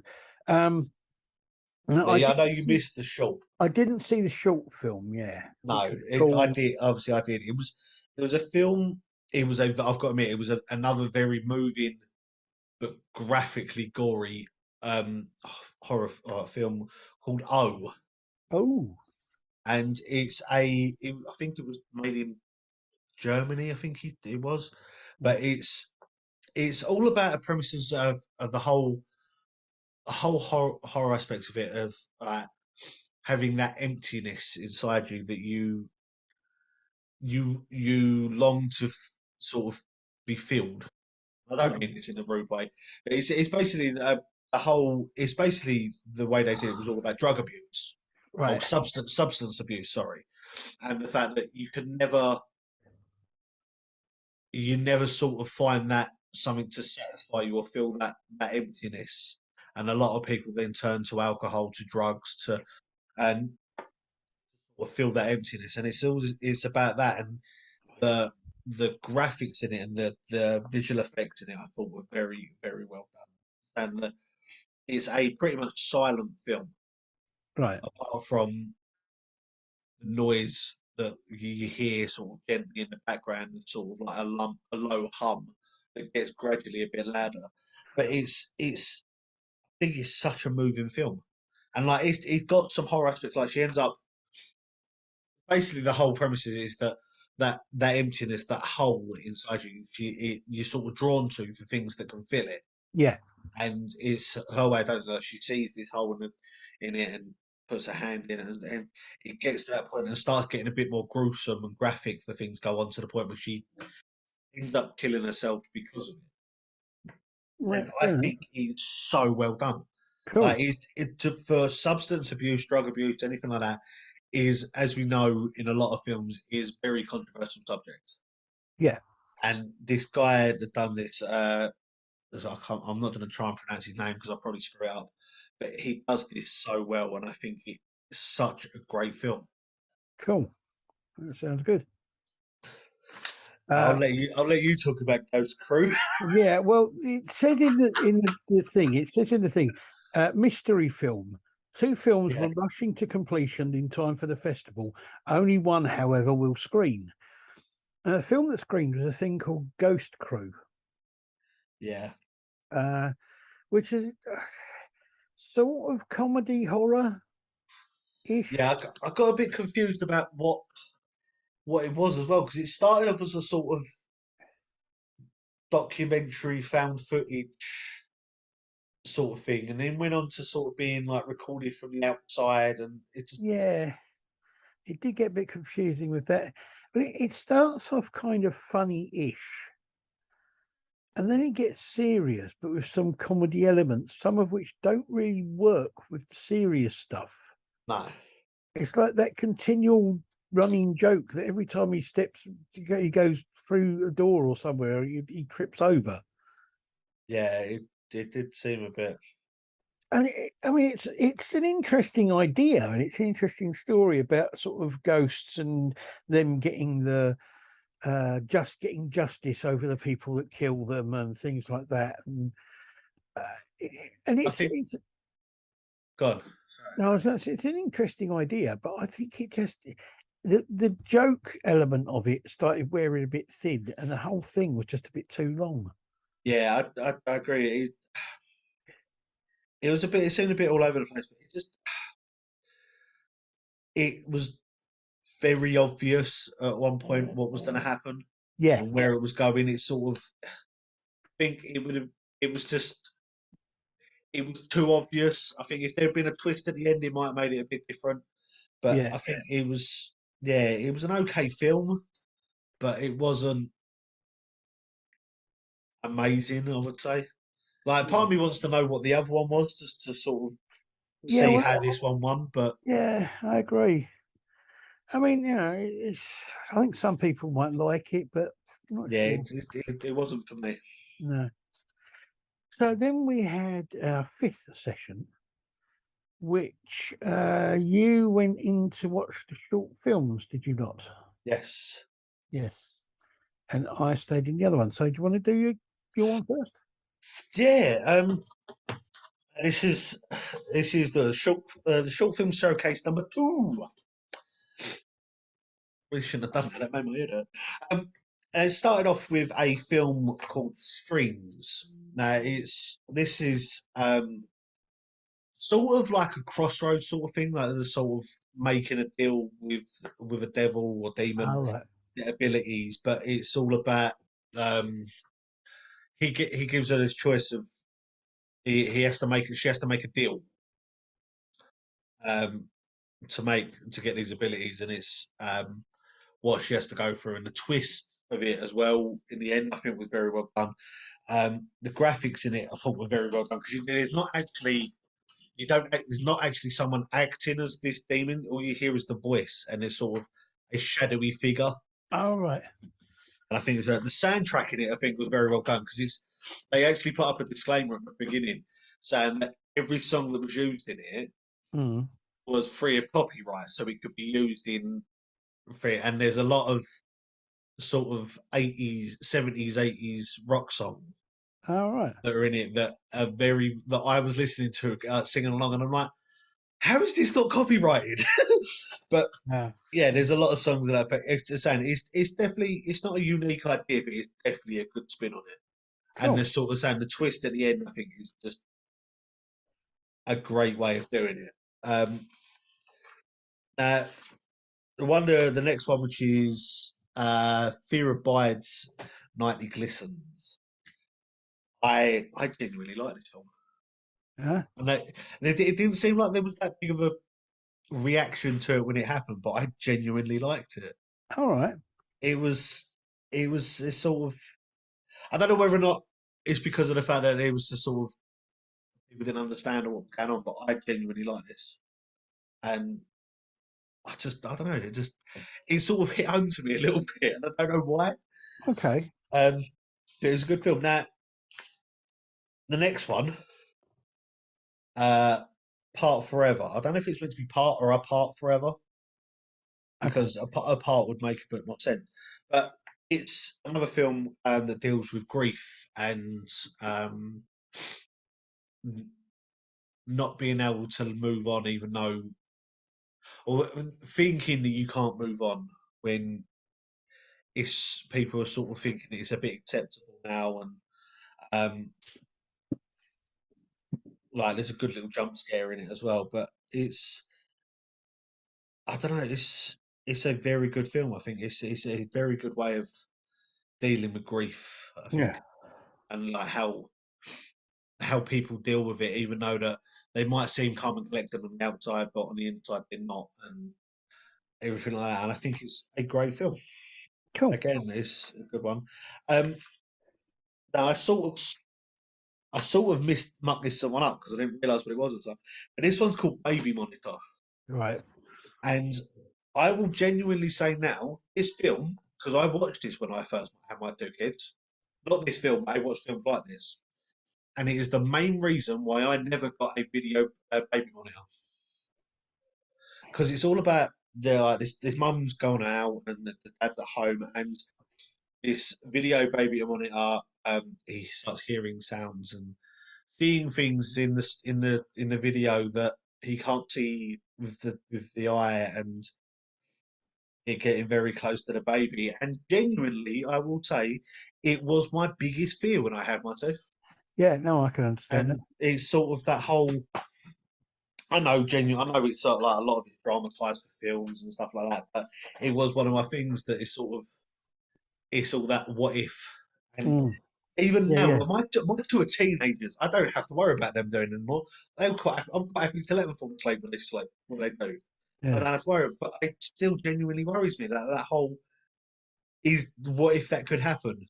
Yeah. Yeah. I And can it's understand that. one of the few that I'd say that actually sort of, I found myself at one point having to sort of grip my hands into my knee because I'm like, I genuinely understood that fear. Yeah. Yeah. I say the camera work on it I thought was amazing as well, because a lot of it was done looking over his shoulder Right. into the baby monitor into the room, Yeah. so you could see the figure on the baby monitor. Well, the way the camera was, you couldn't then see it in the room, and I thought that was so well done. Yeah. It's not. The next one was called Demon in a Bottle, and it was a very short film. It was done as an animation for film, but it's all about, well, what it's like for alcohol abuse and alcohol, how you feel, and what happens when you get to that deep down darkness, and you're saying what it leads to and the despair you feel. And I thought, you're saying it was another one. It was all done animation, Yeah. and I think it was really well done actually. Cool. Like, it's the guy who thought of the idea was great. Um, the next one, I I genuinely I genuinely had to stop myself from laughing out loud because I knew that if I did, I wasn't going to stop. But it was called Floor 43, Right. and it was another one that was animated. But it was sort of a, not stick figure, but it was a little bit more up from that. So it was sort of like, but it was to do more with like this completely oblivious cleaner who was cleaning up stuff around this office where there had obviously been a massacre. Because Okay. there's like, she's walking, like she's got headphones in, and she's walking past doing her own stuff, and walking past, like closing her eyes and dancing, walking past dead bodies on the floor, and like throwing throwing rubbish in this like sort of trash heap, not realizing that she's done it. Blood's then seeped out the bottom, and but it's just saying, it's so funny because it's sort of that obliviousness to danger around you. Because it's at one point she's sitting at a desk tidying up, and this figure comes out of the roof, looks over her, and takes her headphone out, can't hear anything, carries on, and I'm just like, there are people like that. It's just completely oblivious to everything. Yeah. Absolutely. Um, so the next one was Sonar. Now this was again the camera footage and the camera usage and the effects. I just blew my mind. because it starts off with her in a swimming pool. Right. You see her dive down and then see what says HMS something on the side of it. And obviously, we all know that ships like that are massive. They're not going to fit the swimming pool. But it just that whole thing of like that transition was so smooth, so like seamless. Yeah. It was so well done, and then her coming back up with everything. But the whole the the shots that they used, the camera footage, I think, or not the camera, the camera angles they used, and the whole imagery, I thought was so well done as well. Oh.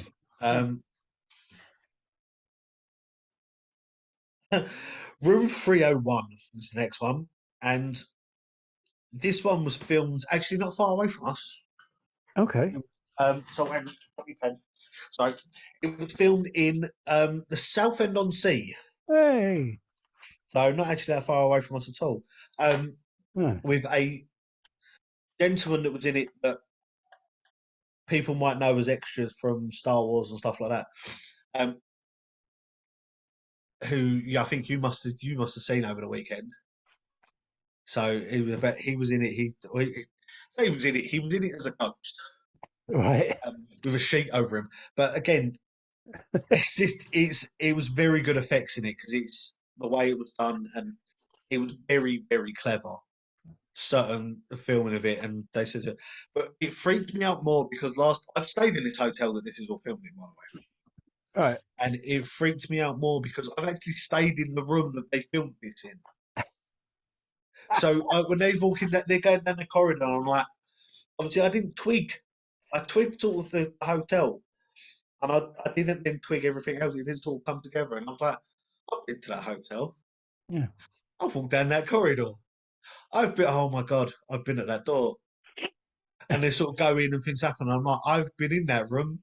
Now, what makes it funny is the fact that they didn't realise at the time that Southend-on-Sea's Westcliff Hotel is actually known for supposedly being haunted. Yeah. So that makes it even funnier. It will make it better. But I just think it's so well done. Like the visual effects in it, they've done of it because they did a shot of. You could see this room was all messy. This woman's meant to be there as a cleaner, and you can see it's all messy. But as the camera pans round, you can see her reflection in the mirror, and Right. she's screaming and trying to fight out. And I'm like, that is very well done. The fact that you can see the room behind her, but she's not, and it's. As I'm saying, there's just some of the visual effects in this whole short showcase. I think was just amazed me so much, the fact that it was able to be done. Yeah. The next one was called. I'm not even going to try and pronounce that. It's inseparable. Inseparable. That's it. Actually, and again, this is another one that had very, very powerful message in it. And a lot of good cinematography in these. It's hard to pick out bits from these films because of the fact that I genuinely sitting there writing it down, and I'm like, it's not going to do any justice. Yeah. Unless you watch this film, you're not going to do it justice, no matter how much you describe it. And the last one of this showcase was called Mean Spirited, and Yeah, the this camera work. confused me because of the fact that there was a feature film earlier on called Mean Spirited, and it was kind of. Yeah, that's what confused me as well. I was sitting there like, what's it on twice? But the camera work in it, I thought was very well. At one point, there's four actors. The four actors are sitting, and the camera's just going around them. Right. So it's just like a constant movement going around them.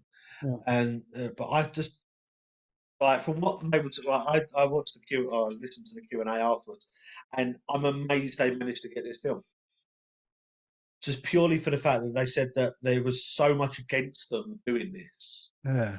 Like the place where they were meant to be recording it didn't tell them that on the day that they were filming it, that the people there were roofers coming in and re-roofing it, so they were then getting gassed out and everything by solvents, like solvent cleaner and solvent dissolver.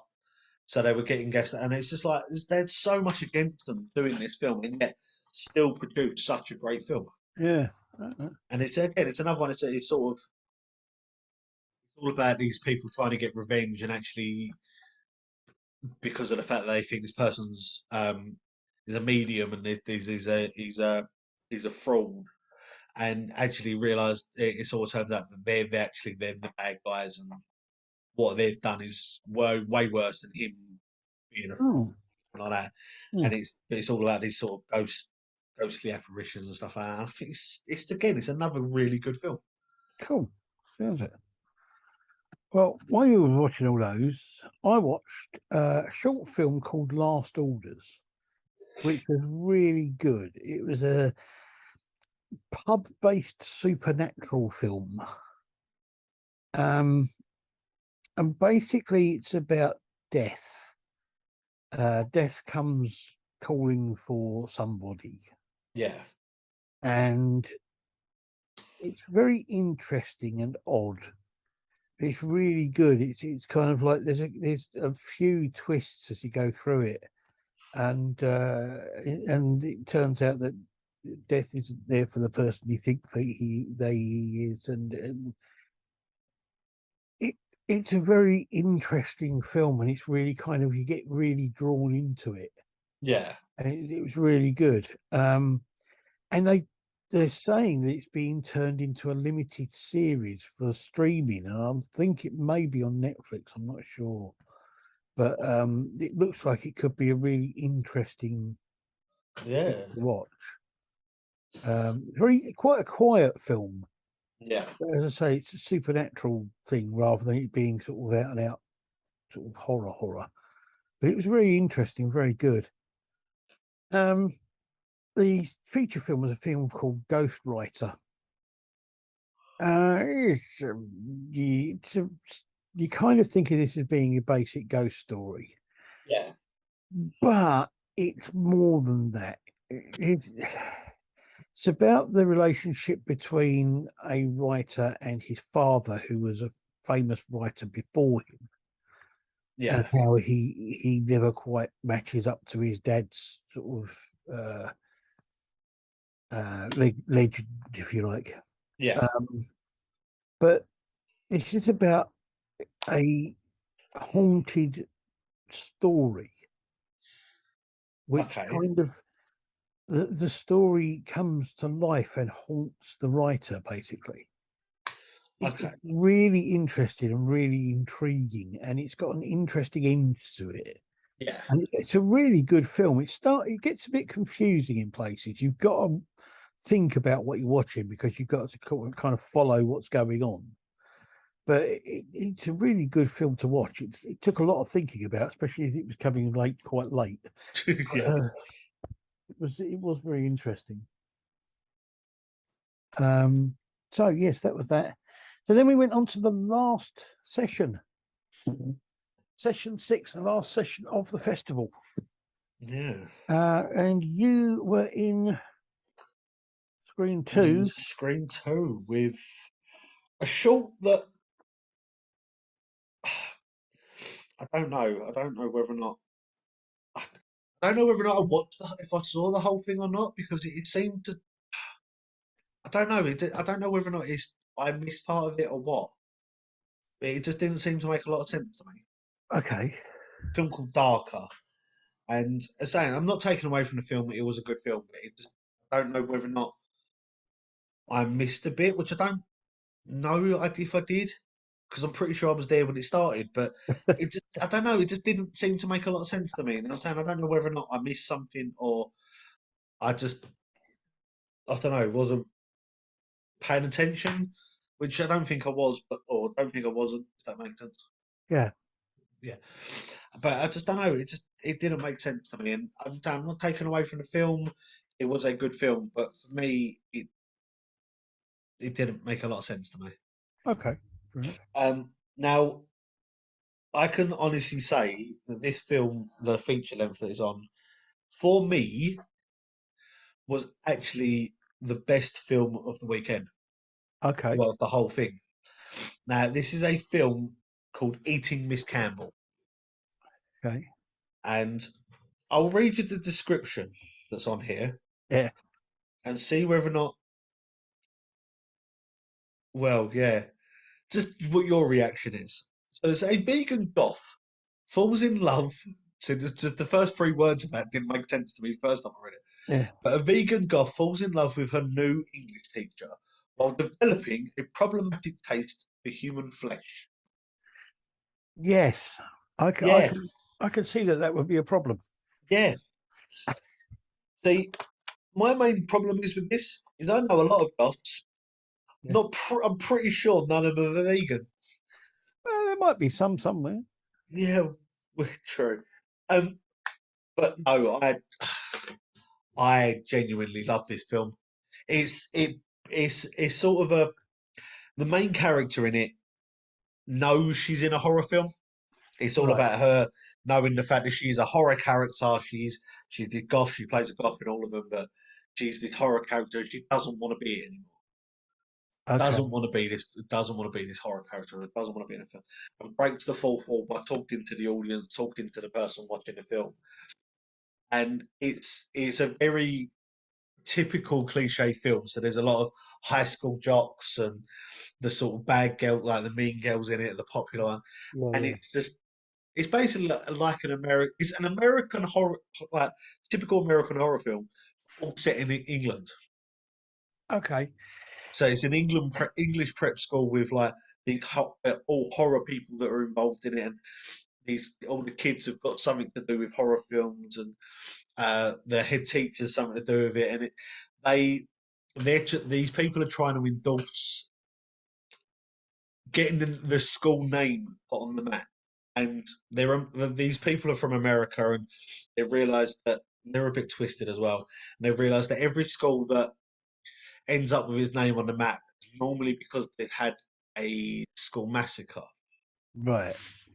So the people in charge of the school are trying to endorse this by trying to run a competition, basically so that the winner of this competition, then gets given whatever they need to go on either massacre or a mass suicide. Okay.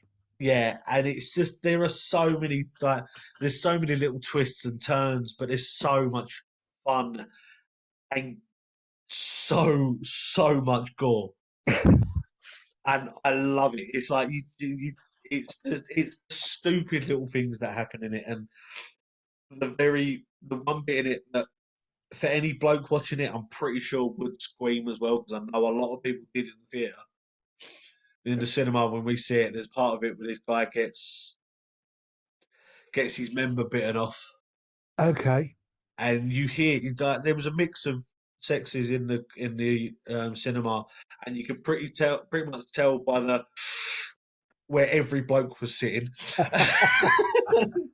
But it was saying there were funny one lines in it, there were funny bits in it, and it was the right amount of gore in it and comedy and serious matters, and it worked so well. And so for me personally, I think this is probably one of the best film of the weekend. Cool. No, that sounds good. I'd like to have seen that. Okay, so I was in the other screen, and we had a few short films and then a feature film. So we started off with a thing called "We Are the Final Girls," which is a short documentary, which was made by one of the women who works on the team producing the horror festival. She is involved with doing the videos and the photographs for the question Q&As and that sort of thing.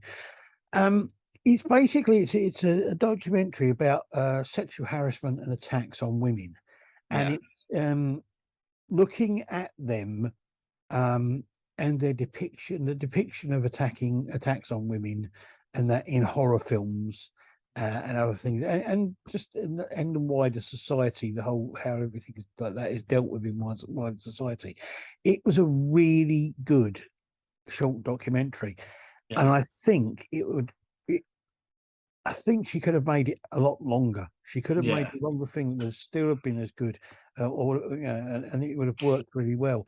And she said that she's looking to make it into a longer thing. So it was a really interesting I mean, it was completely different. It wasn't really horror, and there were some, some of the elements were about horror films and that sort of Yeah. thing. But what I was a little bit concerned when I saw what it was about. I was a bit concerned that it was going to be another film like ones I've seen before, where it's like sort of, oh, look at this, horror films make people do these things. Yeah. But that wasn't what she was saying at all, because she's a horror film fan. He Yeah. was actually saying about the fact that it's sort of it's kind of the reflection of society, or it's because of the way that society is, we make films like this. I Yeah. think. And she, I mean, she's got a lot of her own ideas in that. And, her views on the depiction of things like that in horror is going to be totally different to mine, purely because of the fact that she's a woman and I'm a bloke. Yeah. So but it was a really good and very interesting short documentary to watch, and a very sort of important message, I think. So that was good. It was interesting to watch that. We then had a film called Virgil, which was a short film that was attic-based film with a computer where sort of the computer had a person downloaded into it who is then re-uploaded into the real world. It was interesting. It was different. And it was quite good. But it was all right as far as things like that go. There was a film called Merger, which was based in an office, and it was brilliant. I really like it. The guy who made it, they did Q&A afterwards, and the guy who made it was saying it's like sort of, there have been many times when you're doing a boring, mundane job, you feel like the job is becoming, you're becoming the job. You kind of get lost in the job. And this was basically about that. It's about a man getting lost in his job, but in a much more physical way than you would normally do. Okay. Very good. Then there's a thing called Caregiver. Yeah. This was I really like this. This was a zombie short thing, and it was about a girl caring for her grandfather, I think it was supposed to be, and she kind of like he's no longer with us, shall we say, in the real sense. But she's doing this kind of documentary thing for this guy about caregivers, and he's making this documentary as part of his college course, so it's just him and the camera, and it ends up with just being the camera. Then there's a film called Cyanide. Cyanide's really good. It's a real life action sort of video game. It's like an action game where you like, you go to each level, and each level you face a different challenge or a different thing and that sort of thing. It's sort of an action fighting type thing. And in this one, there's a woman is the character, and she goes into this thing which is sort of like the next level, and there's a cyanide pill on a table, and the thing is that this is really about sort of, I don't know, halfway through the game or whatever. There's cyanide pill on the table, and the buzzer goes off and the door opens and another woman comes in, another player comes in. So they've got to fight each other to get to the cyanide tablet, so that they don't have to face the monster in the next level. And so that it's them fighting to get to the cyanide tablet first, so that they don't have to carry on with the game. It's quite an interesting thing, and they're talking about expanding it. So that could be good. Then there was a short film called Unreal, which was interesting. It was a female lead. It was like a film within a film. It was like a short silent horror film. Which kind of the characters come out. One of the characters comes out of the film and takes her into the film. And Okay. it's odd, but it was good. It wasn't too long. Then we had a feature film which was called The Devil's Hideout, which is Spanish, subtitled. Yes, it says in here that it's a new take on the Jekyll and Hyde story, which it isn't, to be honest.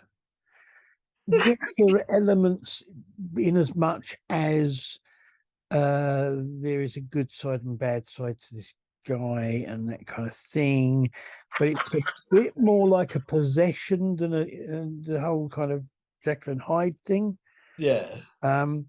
It's a strange film in as much as you don't know what's going on for most of the film. Okay. And they're just very odd characters behaving very oddly. There are elements of Jekyll and Hyde, I suppose, in it, but there are more elements of like Psycho or some kind of film where somebody's possessed and it's channeling through someone and all that kind of thing. The ending of it is very good. Yeah. But on the whole, it was just kind of okay. You know? Okay.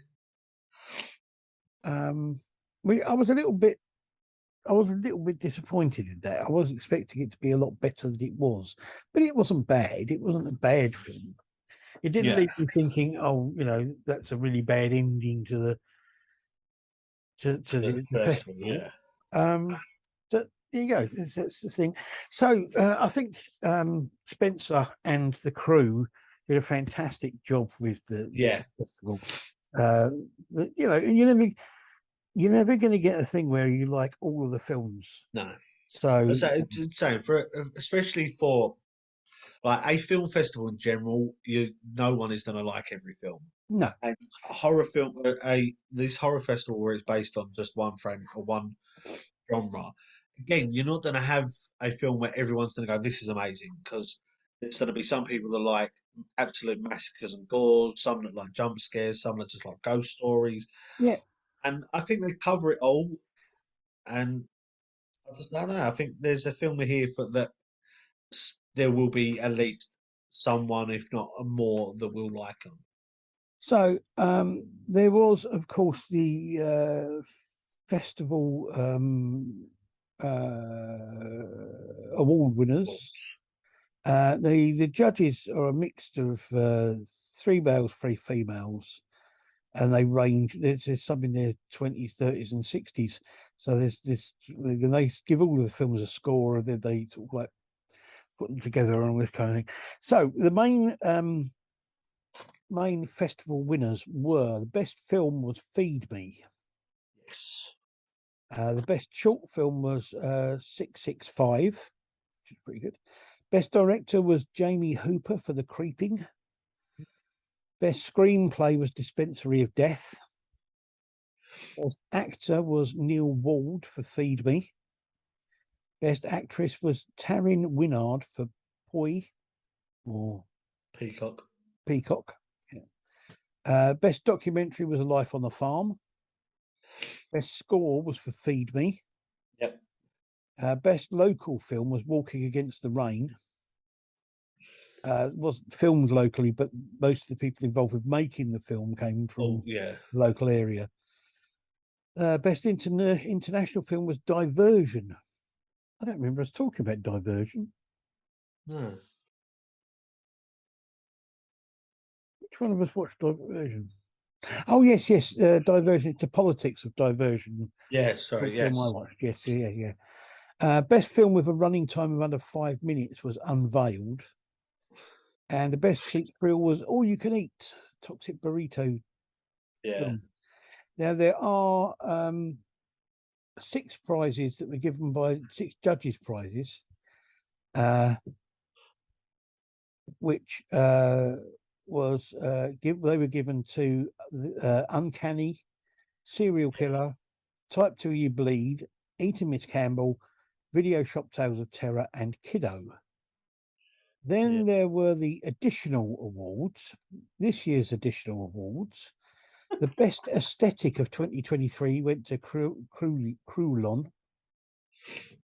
Most unusual farming method went to Tatties. which if you ever see the film, you will understand completely. Yeah. Best young filmmaker was Jan Berthany for Morto Rossa. Best one-liner is the Iron Sheik Massacre, which I won't repeat because it is. Most surprising death, Strings. Best killer puppet went to the Puppet Killer. Yep. And the best dildo death went to Kerbel Yildirim for Mask of the Devil. Yeah, exactly what I was talking about. So there you go. Yeah. So the main film festival is on a bit later in the year, which is it's their 7th year this year for the main festival.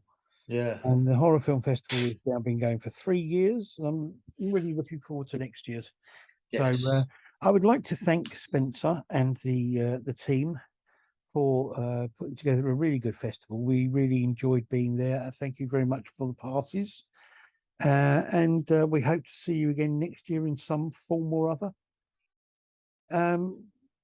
Every year this festival is getting bigger and bigger, so I would say to people, keep an eye on it because it's starting to get bigger, and it's getting an accreditation, which means that it will be a festival that feeds into things like short films getting things like BAFTAs and that kind of thing. So it's that's really cool.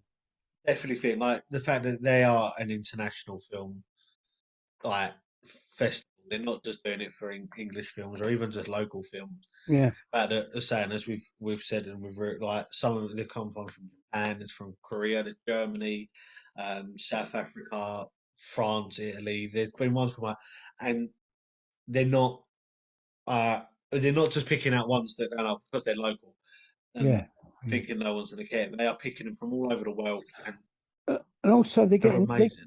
Every year, it's getting more and more in the way of stalls outside of the actual films. So there are other things to do there,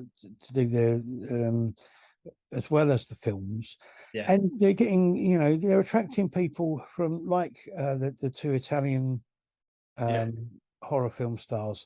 They're attracting people like that who are coming over here to do talks and to do sort of like autograph signings and photographs and that kind of thing. So it's getting bigger every year, and I can see it building on that, and it's going to get bigger and better every time. So thank you very much. I will say as well, for any budding film maker, I don't know, for my brain's decided it was going to just stop halfway through that. Any budding filmmaker that wants to, I feel for me, because obviously Dad's been in films, he's worked on films. I just review them. I watch a lot of stupid films, from really good ones to really god awful ones. I've worked on a bit of drama when I was at school. I like doing bits like that. I do a lot of this stuff. For anyone that wants to know what it's like next year, go along, sit and listen to the Q&A sessions, have them words, have them questions asked, sit and watch their films and see if you ever feel like you're sitting there going, do you know what, I don't think I can do it. Sit and go and listen to these guys who've gone, do you know what, I come up and I had this idea and I ran with it, and this is where I am now. Yeah. They are like all of them, from like the short films that we've watched, like there's one guy in this who done a short film all based on his hand brush paintings. All of it is his paintings that he done, and he made the short film from that. There's other ones that have done animation, there's live action, there's feature length films. If you've got an idea, run with it. All that could be worse is they turn around and go, not this year, but maybe next year. There's going to be someone out there that likes it. Give it a go. And I would say the Q&A sessions are now all up on YouTube on the Romford Horror International Film Festival YouTube channel. So have a look for those. Keep an eye out for the adverts for the main film festival, because that's not long before that comes up. I think it's March. Yeah, that is. Yeah, I think so. Have a look for that, because they have one day in the normal film festival that's taken over by the horror Film Yeah. Festival. So that's a whole day of horror films on there. Also, look out for in the future for Premier Cinemas in Romford. They do have a great thing at Halloween. They do films as well there. Premier cinemas, like a lot of other independent cinemas and that sort of thing, are great because of the fact it stops everything being shown on multi-screen, sort of like big corporate cinemas everywhere. And it's great because they also take an interest in independent films and different films. And the fact that they're not. I don't know about a lot of independent ones, but I definitely know for Premiere in Romford, they're not ripping you off. No, They're reasonable price tickets to go and watch a film, and it's not like you've got to buy this film and £700 worth of other stuff before you can even get in there. You can get the ticket, you can go in, and they're quite happy. Like they're accommodating for every person. absolutely. And in them to watch these films in an independent cinema where the guy who owns it, who was he was standing there having a chat with the people, everyone, talking about how much he loved these films. And I think everyone needs to support independent film cinemas a lot more. Yeah, definitely. So yes, support your local independent cinema, support your local independent filmmakers. Thank you very much to Spencer and the crew for a great festival and everything. Thank you, Scott, for coming along to the festival and doing the show. Do you know what? I'm so glad that I could go this year, and like next year, even if I have to pay for it, I will be there again. It is such a great opportunity. We'll see what we can do. We'll see what we can do about that. So until next year, that is all for the Romford Horror International Film Festival. We will be back next week with another episode of the normal show. Next week's one is a comparison of the 1973 and the 2010 versions of the film The Crazies. By George A. Romero. So yes, stay tuned for that and all that kind of thing. Thank you very much to everybody that's stayed with us and listened. And there will be lots of links and things in the information for this video for you to look at the websites and things for the stalls that were there, and for the Romford Horror Film Festival YouTube channel. So until further notice, goodbye. Bye.